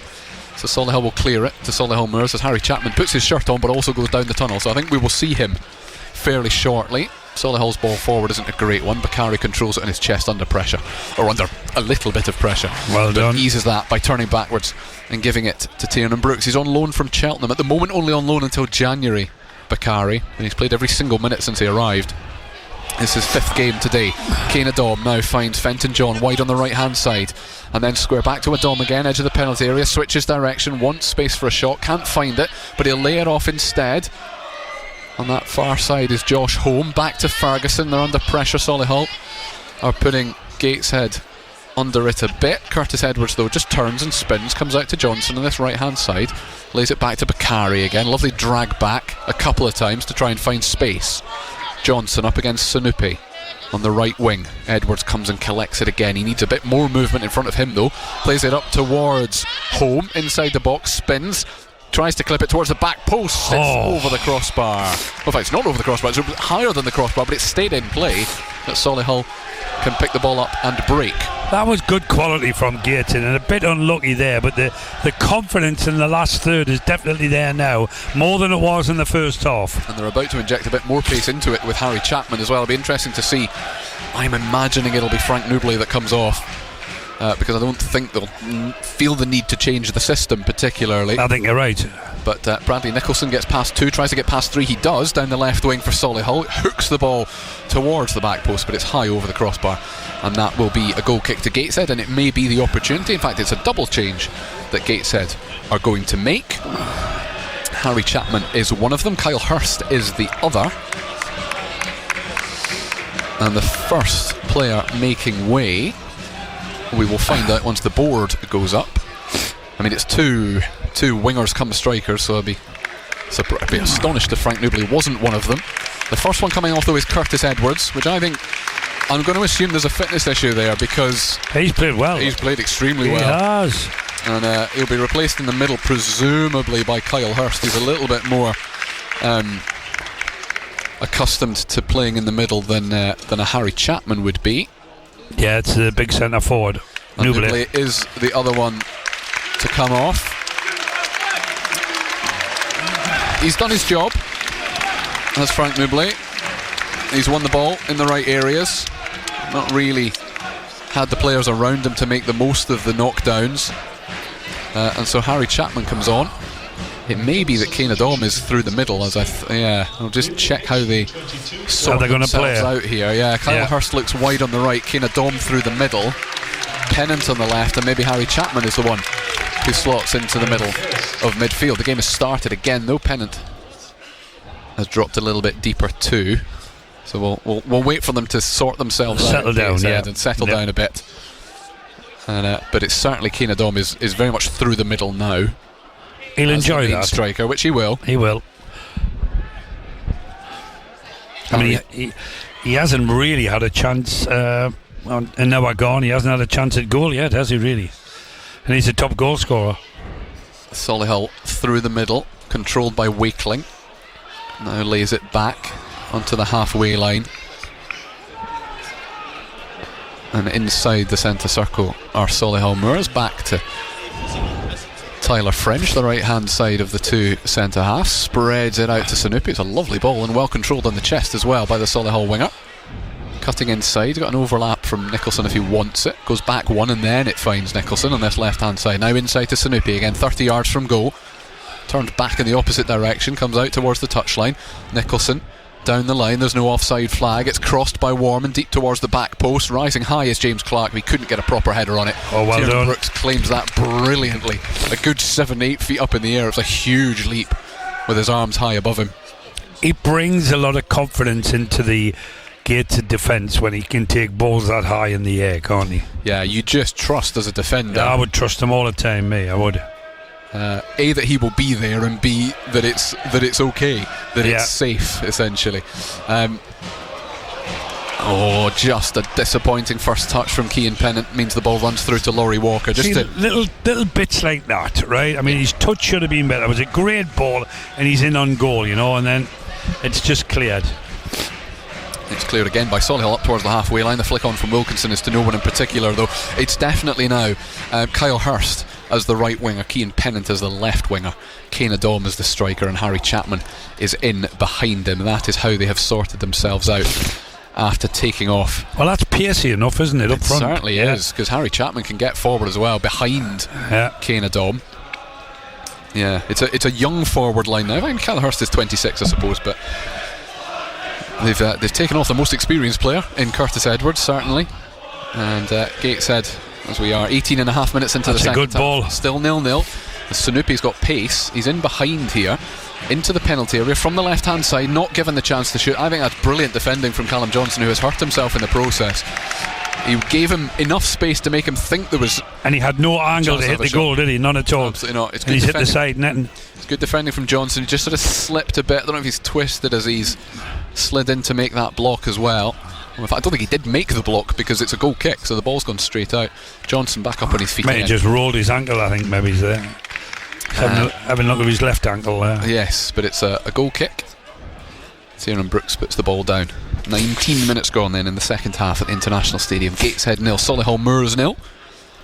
It's been, I think it's already been a better second half. It has. In terms of tempo and chances and possession. Gone a lot quicker. 19 minutes in the second half, gone a lot quicker than the first 19. Over the top, Cian Pennant, if he can control this, is in behind. He has to let it bounce, and he's not going to be able to keep it in play. He's speedy, but he's not that speedy. It was one that had to be taken out of the air first time. Just needed a touch, didn't he? And he would have been in. But there is definitely that option on one side with him, and with Kyle Hurst on the other side now as well.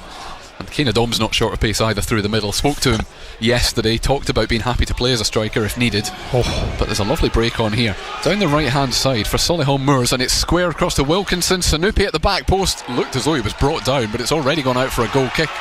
As far as Callum Johnson has stayed down, but he's off the pitch, so this is going to keep going for Gateshead through Kyle Hurst up towards the halfway line, but Gateshead down to 10. Looks injured. Callum Johnson needs some attention. He's behind the goal, and Ciaran Brooks is dragging him onto the pitch to try and get the game stopped, but Harry Chapman's got the ball for Gateshead down the other end. It's laid off here. There's a chance. Flick 1 through 2. Kyle Hurst is still going, can't find space for a shot. The referee has now noticed, I think, that for some reason Ciaran Brooks wants the game stopped. Gateshead are in a really good position up the other end of the pitch. There's no need to stop the game. He was off the pitch, which meant he could have been treated. There was nothing wrong with keeping going. Gateshead, the ball through, has now gone out for a goal kick. I don't agree with Ciaran Brooks over there. No, bringing him back on like that. Dragging him back onto the pitch to try and get the game stopped. And now he's sitting down. Look at this. Well, yeah, because he's injured. That's why he's sitting down. I'm not entirely sure why the Gateshead goalkeeper felt the need to do that, because Gateshead were in a really promising position up the other end of the pitch. I mean, if you're the linesman, they will be having a word with the ref to say, well, he's dragged him back on. He was off the pitch, right? It's a second injury, I think, to the same part of his leg, Callum Johnson, in the space of a couple of minutes, and the signal from Ciaran Brooks was that he wouldn't be able to continue, but we'll let the Gateshead Physios make that call. 21 and a half minutes, so we're almost halfway through then the second half. Gateshead 0, Solihull Moors 0. We'll come back to South Shields against Kings Lynn in a minute. It was ones each, wasn't it, called last time? It was 1-1 the last time we knew that, but elsewhere in the NPL Premier Division, at Morpeth now 1-0 down at home to Bamber Bridge, but Hebburn still leading 1-0 away at Prescott. 811 is the attendance this afternoon. There is going to be a substitution. Callum Johnson is not going to continue. Well, there's going to be. I'm going to assume there are two changes here, because Dom Telford has just come on, but Cian Pennant has come off. So that's not the change that's brought about by the injury of Callum Johnson. But Callum Johnson is going straight down the tunnel and taking the applause of the supporters. So he will not continue, and Will Flint comes on. So having lost Joe Grayson to injury in the first half, they now lose another defender in Callum Johnson to injury in the second. Will Flint, I think, is just going to slot in at right back. But two bad injuries. Having got a bit of momentum going in this second half, it's been punctuated by an injury, and it's given away inside their own penalty area, and David Ferguson is delighted to be fouled. He's lucky there, because his touch was too heavy, wasn't it, So they've made a double change there, Gateshead, as well. It means that Kane Adom's stint as the striker is over already, because he's going to go back out wide on the right, isn't he? He's going to go back out wide on the right. Dominic Telford through the middle. Through the middle, yes. I will run you through the team again, because they made a couple of changes there, one at the back and one at the front. Have Gateshead. Brooks in goal, obviously. Will Flint now playing at right back. Bakary and Williams, the centre halves. Ben Williams having come on for Joe Grayson in the first half. We'll come back to that because Kyle Hurst has got the ball, edge of the penalty area. Then wide on the left, cuts it back, spinning is Telford. Can he get an effort on goal? He tries to lay it off. Neither of them got a shot away, neither him nor Harry Chapman, and it's cleared on the far side. Lovely sliding challenge from David Ferguson. Now lays it off. Hurst again on that far side. Cut it back, Fenton John. They're now about 40 yards from goal, Gateshead. Why Dominic Telford didn't just wallop the ball in the direction of the goal, I do not know. And they've kept the ball but lost momentum. I can't believe that. I can't believe that. I mean, he's like 6 yards out, right? He turns, he should have just lashed it into the roof of the net, and he's looking to pass the ball in the 6-yard box. This time, not many centre forwards would do that, I tell you. Will Flint wide on the right as a makeshift right back, lays it off, curled by Chapman, but he's got too much pressure, too much weight behind it. That's out for a goal kick on the far side. Wouldn't you think he would be hungry coming on like that? You get your first opportunity, and you just, you're sharp, and you want to put it in the net. I mean, does he not want to score? It's a lovely turn 8 yards out to buy himself the space for the shot that he then declined to take on. Flint is playing at right back. Bakary Williams are the two centre halves. Williams having come on for Joe Grayson in the first half. David Ferguson at left back. The midfield is now Fenton John, Josh Home and Harry Chapman. Kane Adom is the right winger. Kyle Hurst is the left winger. And Dom Telford up front. They'll not get a better chance than that, Colin. They'll not. Not the stuff that. Not with what we got left. 20 minutes left. 20 minutes. Gateshead have now made their 5 changes, incidentally. Flint, Williams, Chapman, Telford and Hurst. None of them started the game. And as they made all the changes, Laurie Walker didn't really realise the ball was being passed back to him, but there was no one close enough, and Dom Telford, having eventually belatedly chasing him down, was caught offside when the ball was headed forward for a second time. 20 minutes to go exactly. Gateshead 0, Solihull Moors 0, live on BBC Radio Newcastle. It's a 5:30 kick-off today for Sunderland against Arsenal.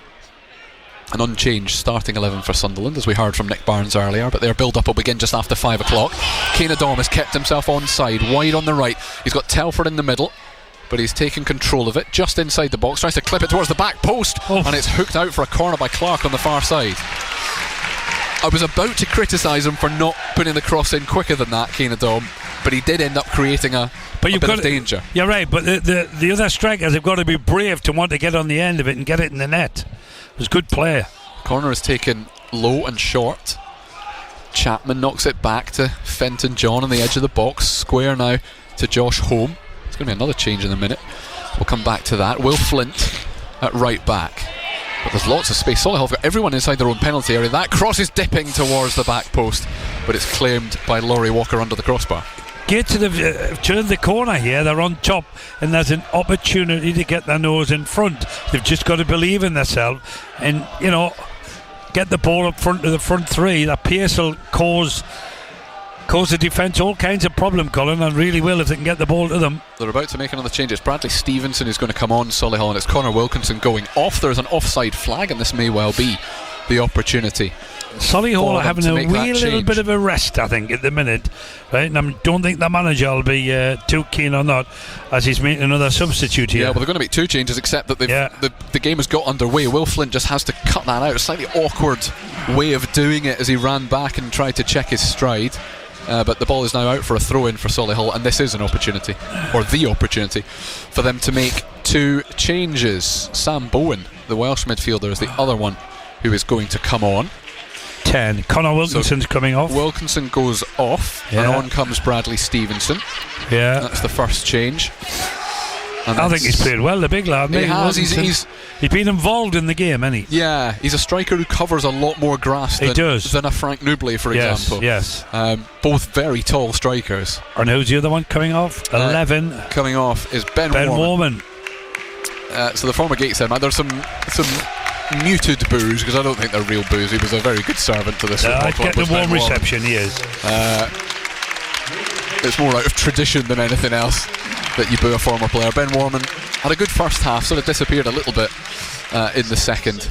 Well, I think I think Solihull need to make the changes because of Gateshead have up the ante. They've needed to do something, but this is the first thing Gateshead need to do after this is defend a long throw from Brad Nicholson from the left, and it is a long throw at the edge of the 6-yard box. Dominic Telford is back and hooks it clear up towards Adam on the halfway line, flicks it round the corner, wanted to chase his own flick, but he was beaten to it by Ollie Tipton. It's kept in play just by Solihull on the far side, and Clark now gives it back to Tyler French, and then they go long. It's a chance for Bradley Stevenson's first touch. It's not a good first touch, and it's out for a throw-in. Been a lot of changes there. Well, yeah, I'm now trying to work out how many they have made in total. I think they've made 4 now at Solihull. Gateshead have made all 5 and cannot make another one. 5 for Gateshead and 4 for Solihull. Yes, because the one you've missed is Sunupi. He's come on as well, Yeah. so they've made 4. So we've had 9 substitutions in this game, and we've still got 17 minutes left plus injury time in this game, and there might be a bit of injury time given that Callum Johnson went down twice, and like I say, those 9 substitutions. Will we get a goal as well? We wouldn't mind a Gateshead goal at this stage, but they need the ball first, and Solihull have got it wide on their right hand side. Cutting inside, Clark clips it towards. It's a very good save. Very good save. The best save of the game so far from Tiernan Brooks, because Bradley Stevenson got his header on target. Had it been wide of the goalkeeper, it would have been much more difficult for Tiernan Brooks. In the end, it was central, but he still did well to tip it over. Yeah, he's whipped it away lovely there, because it was a good header. You know, if you're a striker, I'd be pleased and proud of that, but good save. Another one from Brooks. Well, they've lost Ben Warman, have Solihull, for their corner kick routine, so this is a straightforward delivery from Scott High from the left hand side towards the penalty spot. It bounces. Gateshead let it bounce, and there's a shot on goal, and it's gone through to Brooks, and it's in, and somehow Solihull have scored. It's Bradley Stevenson. The shot was not particularly strong. It has gone right through Tiernan Brooks. It stopped pretty much on the goal line. Bradley Stevenson reacted quicker than anybody else, and with 15 minutes to go, Gateshead find themselves a goal down. Well, I had a look at the linesman straight away to see if they were offside, because you're right, the shot went in, and then, you know, it looked as though Brooks had it, and then it come out, and then he just poked it over the line. No offside. 1-0 to Solihull. We have quite rightly praised Tiernan Brooks since he came back into the team, and since... Well, he just made a wonderful save, hadn't he, there, you know? Yeah, it's come through a crowd of players, but it's also one of those that he crouched down to get, and it's just slid through his hands between his legs. I mean, it's just trickled over the line, hasn't it, really, more or less? And that's a body blow for Gateshead. Bradley Stevenson, who'd only been on the pitch for about 30 seconds, has given Solihull the lead. Gateshead 0, Solihull 1. You said we wanted a goal, Paul. And we got one with the wrong end for me. But then again, right, 15 minutes to go then for Gateshead to come back in this game. Kane Adom bursting down the right hand side. His cross is deflected, and it is kept. Corner. It's not kept in play. Laurie Walker's furious at the assistant referee, but it is going to be a Gateshead corner, and a chance for them to respond pretty quickly. They've got to get back in the game as quick as they can. Harry Chapman will come out and take this corner from the right hand side. It'll be an out swinger. They've got 7 in the box to aim for. Gateshead. Chapman towards the front post. Sanupi gets a header on it, and it's hooked back out towards Chapman on this right hand side. A chance to cross. He does well actually to win himself some space. That is a good delivery, headed out by Nicholson at left back at the front post, but again back out to Chapman. Then round the corner for Fenton John down towards the corner flag. He fancies taking on Nicholson. It's good defending, and it is out for a throw-in. Now, have Gateshead got a long throw taker in the ilk? Not this time, at least. Will Flint. Confirmation of who scored Solihull's goal. Tiernan Brooks has given the ball away, and now there are 4 on 3 here, possibly 5 on 3 for Solihull with Sanupi on the left. They've gone out to the right hand side instead through Wakeling. His cross is right across the 6-yard box and out for a goal kick, and they could and probably should have made more of that. They should have done better with that. Yeah, he's hit the ball across the face of the goal far too hard, and the strikers were foaming that he didn't get it in and around the 6-yard box. But got to keep the back door shut now, Gateshead, and try and get back into this game. Ben Williams gets the goal kick from Tiernan Brooks midway inside their own half with 12.5 minutes to go. Bakari goes long down the right hand side this time. Adom had come short for it though, so it's nowhere near him. He does actually pick up the second ball, Kane Adom, helped out by Chapman right in front of the Gateshead dugout in front of us. It's an ambitious ball from Harry Chapman that goes straight into the hands of the Solihull goalkeeper. And it gives the away side a chance to try and break. I mean, they've got something to hold on to now. Now they have, yeah. They'll up their game now and defend really well, but Kyle Hurst has gone bursting down the left and towards the byline. Got the ball across. It's cleared by Solihull. Good run, wasn't it? Good run down side. The left-hand side there. Very, very good. But you're right, Solihull, with our noses in front, something to defend, and they'll be looking to go away from the northeast with all 3 points. Gateshead just got to keep at it. They'll get a chance. I get the feeling Gateshead will have a lot of possession in the final 15 minutes or so of I this would game. agree. Will Flint, the unorthodox right back, has given the ball away, but it's hooked out of play. It came towards us, but it needed a bit more on it from Alex Whitmore for the ball to reach us above the tunnel. Will Flint takes the throw, gets it back again, but goes back to Bakari on the halfway line, and this will go all the way back to Tiernan Brooks, who is now very much playing as a sweeper. Goes long this time for Telford to chase. They let it bounce. Whitmore let it bounce inside the penalty area, which he shouldn't have done, but he's got away with it. Nicholson completes the clearance up towards the halfway line. Bakari does well to get there above the goal scorer Bradley Stevenson, but he wins the second ball. There's good battling in there from Will Flint as well, but Solihull emerge with the ball. Through the middle is Scott High up towards the edge of the box, then lays it off. Wakeling cuts back, has an effort that Brooks saves and spills, but it's cleared by Flint. He's done well though, and it's going to go out, I think, for a throw in on the far side, only just the right side of the corner flag. I don't think you can have a go at Tiernan Brooks for that one. No, he's done well because it bounced just about 2 foot in front of him and he's gone down, he's pushed it out, and luckily there's been a Gateshead defender there to clear it. They're not going to go with the long they've not sent Brad Nicholson all the way over to take the long throw. James Clark goes short with it, the right back this time for Solihull, away in that far corner under the floodlights, but they'll just keep possession down in the corner. Not particularly time wasting, just in no rush. They do cross it in eventually. Bakari gets a shin on it to get it out of the penalty area. Hooked back in by Tipton, headed clear by Gateshead, and then helped out even further by Josh Home. Solihull's clearance is out for a throw-in on this near side. 10 minutes to go. I'm just going to go back to that Telford's chance in front of goal. Well, they're getting beat 1-0 now, right? Where that would have probably put them 1-0 up and it would have been a different game. I mean, it was a real good opportunity to put Gateshead in front. Oh, and Solihull nick it on the halfway line as well. Bakari's ball forward wasn't good. Scott High's running straight at him. He's got Stevenson there as well, who was offside, and even if he had got his shot on target, the referee plays advantage, and Gateshead can break here. Fenton John through the centre circle. He's had a quieter second half, has Fenton John, but lovely flick inside and outside again. Plays the 1-2 with Dom Telford. They've made it up to the middle of the Solihull Moors half, then out to Hurst wide on that left hand side. Chapman helps him out. The attempted ball through his blocks, but it comes back again. David Ferguson on that far side at left back, just lost the momentum again, have Gateshead, but they've kept the ball. Tiernan Brooks, the goalkeeper, within 10 yards of the halfway line now. Might be a bit attack against defence for the last spell of this game. Kane Adom now back out on the right wing again, but it's gone from right to left. Hurst lays it off to Ferguson, inside to Fenton John. Solihull just happy to let the ball be knocked about by Gateshead. Lovely spin in the middle from Josh Home, and then a great ball for Flint on this right hand side towards the back post. Chapman tries to get an effort on it. It was Hurst in the end, tried to get an effort on it, couldn't. It's come out on the far side for Ben Williams, who's up from the back here on the left wing. Tries to lay it off, he does. Is there space for Home to have a shot? No, tries to clip it forward towards the Dom instead.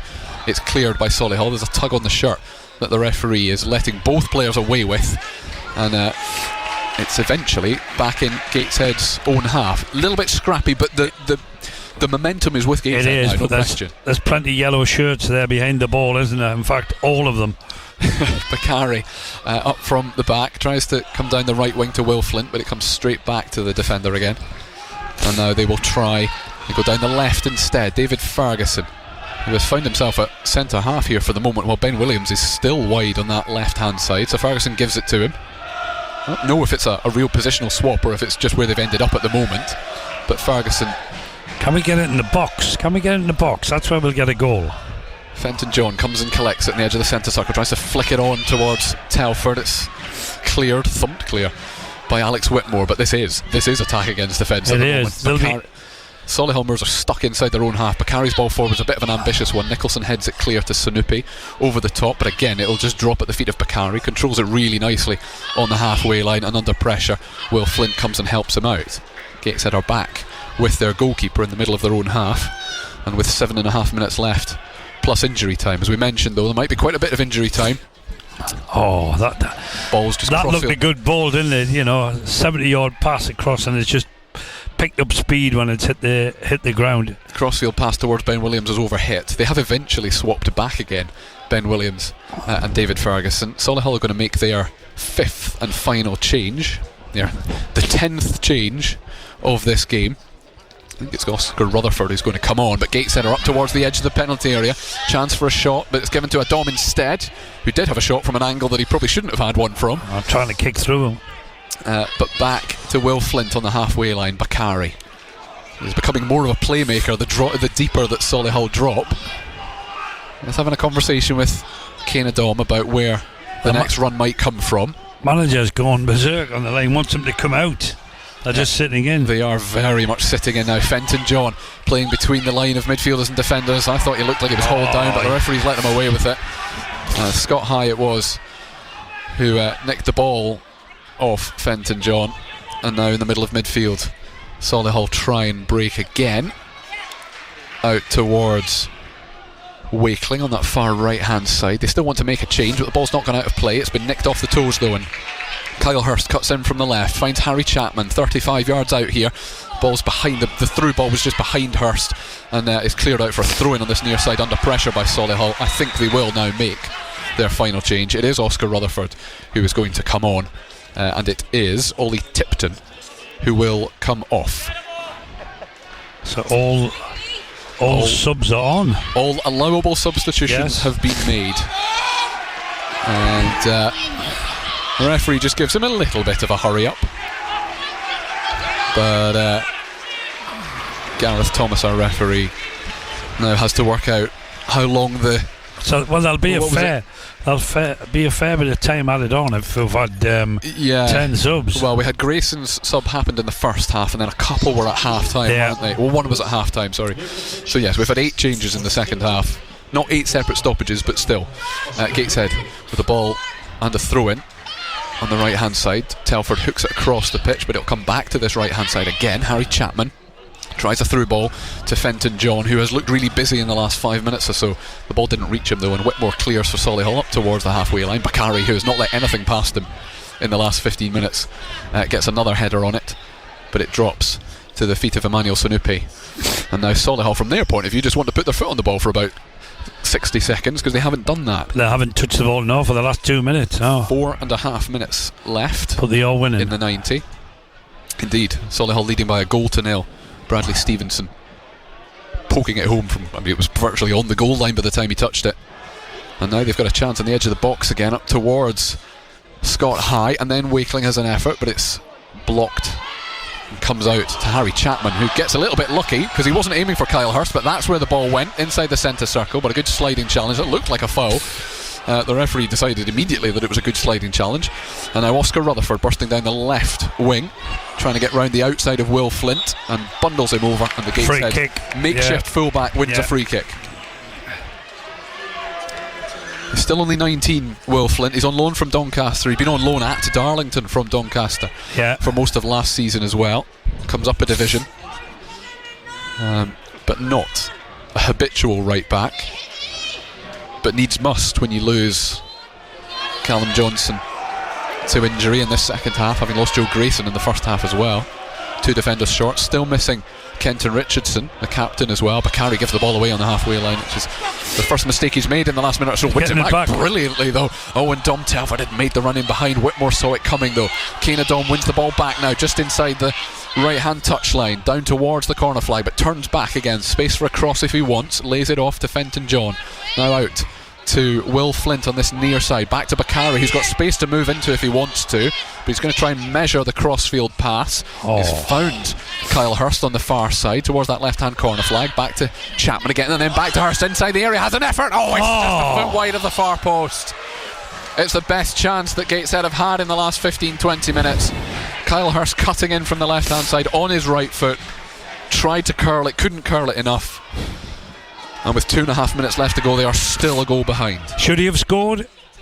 I think it should be on target, shouldn't it? Yeah, from where, I mean, the momentum of beating the defender was brilliant, and then he just needed to curl it into the far corner. He's curled it past the far post. They're the difference between winning and losing, Neil. They have finally created a chance, though. They had lots of possession since Solihull scored. And but we were just sitting here waiting for the net to bulge, and it didn't. It went straight on. It was a real good I think they've had 2 good opportunities, Colin, and they've took none of them.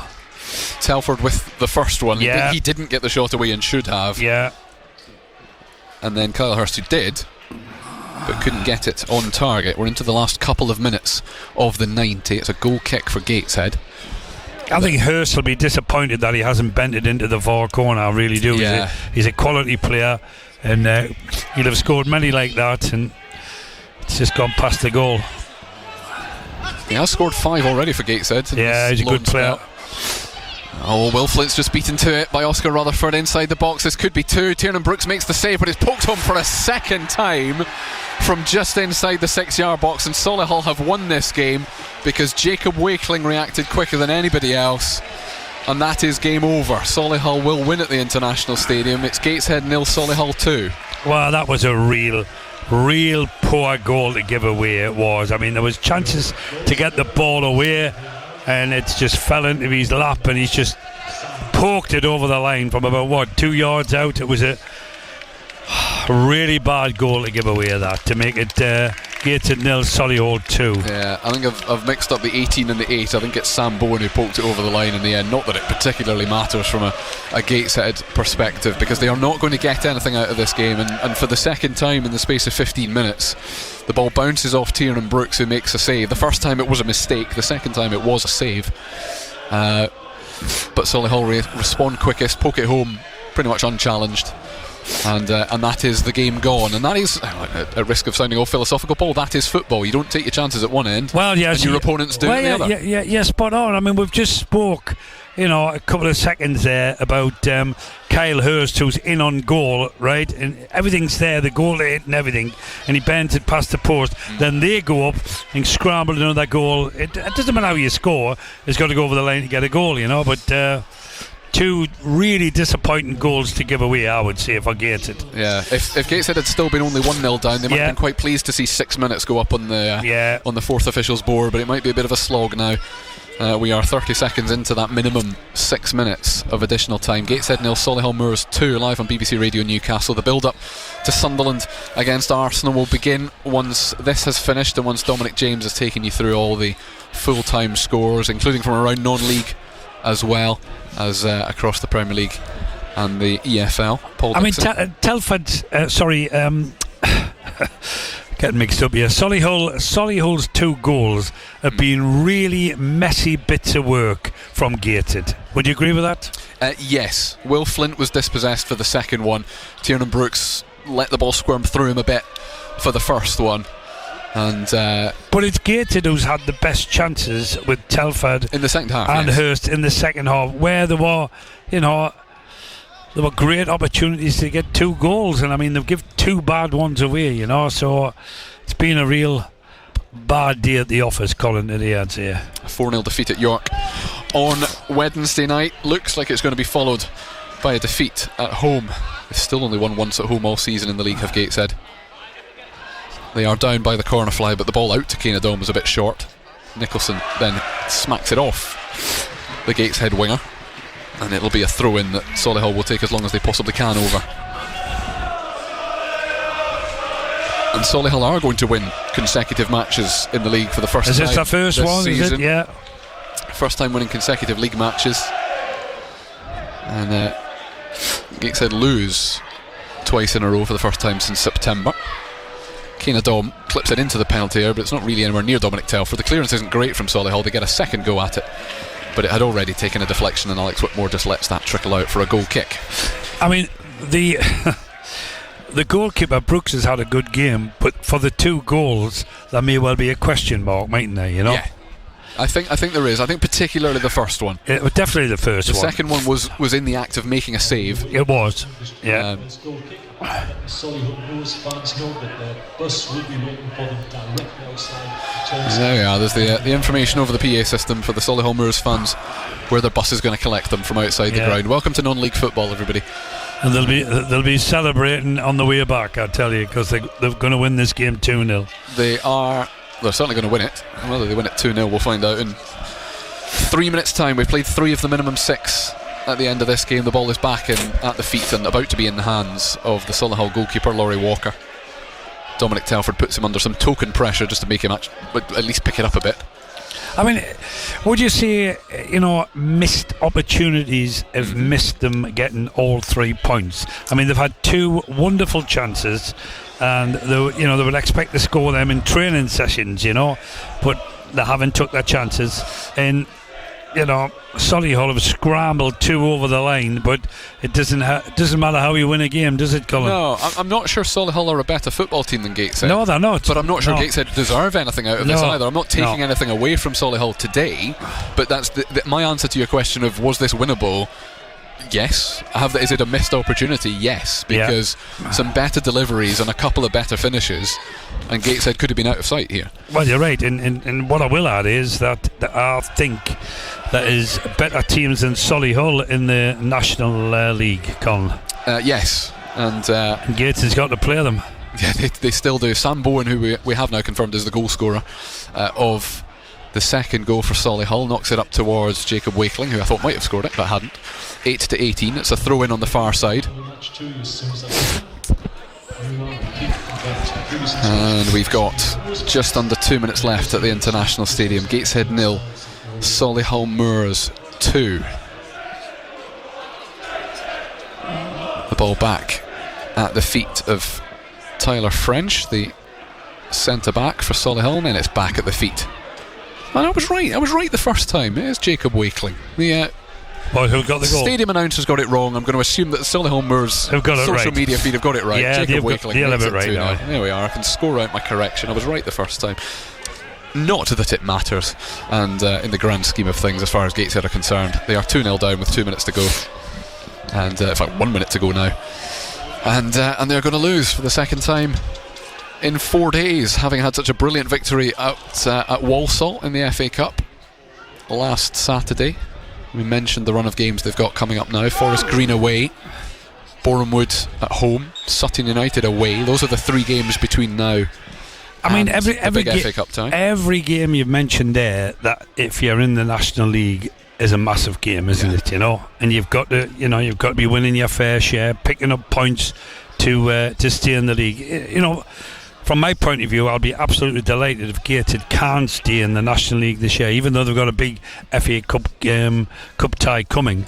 The ground is now virtually silent. We're still playing. Kane Adom's got the ball on the right hand side, level with the edge of the penalty area. Back to Will Flint again, whose mistake unfortunately led to that second goal. Playing as a makeshift right back, there's no question about that, after Callum Johnson went off injured. Solihull Moors have won it back inside the centre circle, but have no real inclination to attack, and that is the reason why. The final whistle goes. It finishes Gateshead 0, Solihull Moors 2. It was goalless at half time. It was goalless up until the 75th minute when a shot was spilt. It squirmed through the body of Tiernan Brooks, and Bradley Stevenson poked it over the line from less than a yard. It gave Solihull the lead. There were chances for Gateshead in the second half through both Dominic Telford, who didn't have a shot when he should have, and Kyle Hurst, who did have a shot but couldn't get it on target, and then the winning goal coming in the final minute of the 90. A save from Tiernan Brooks just patted into the path of Jacob Wakeling after Will Flint had given the ball away on the edge of the penalty area.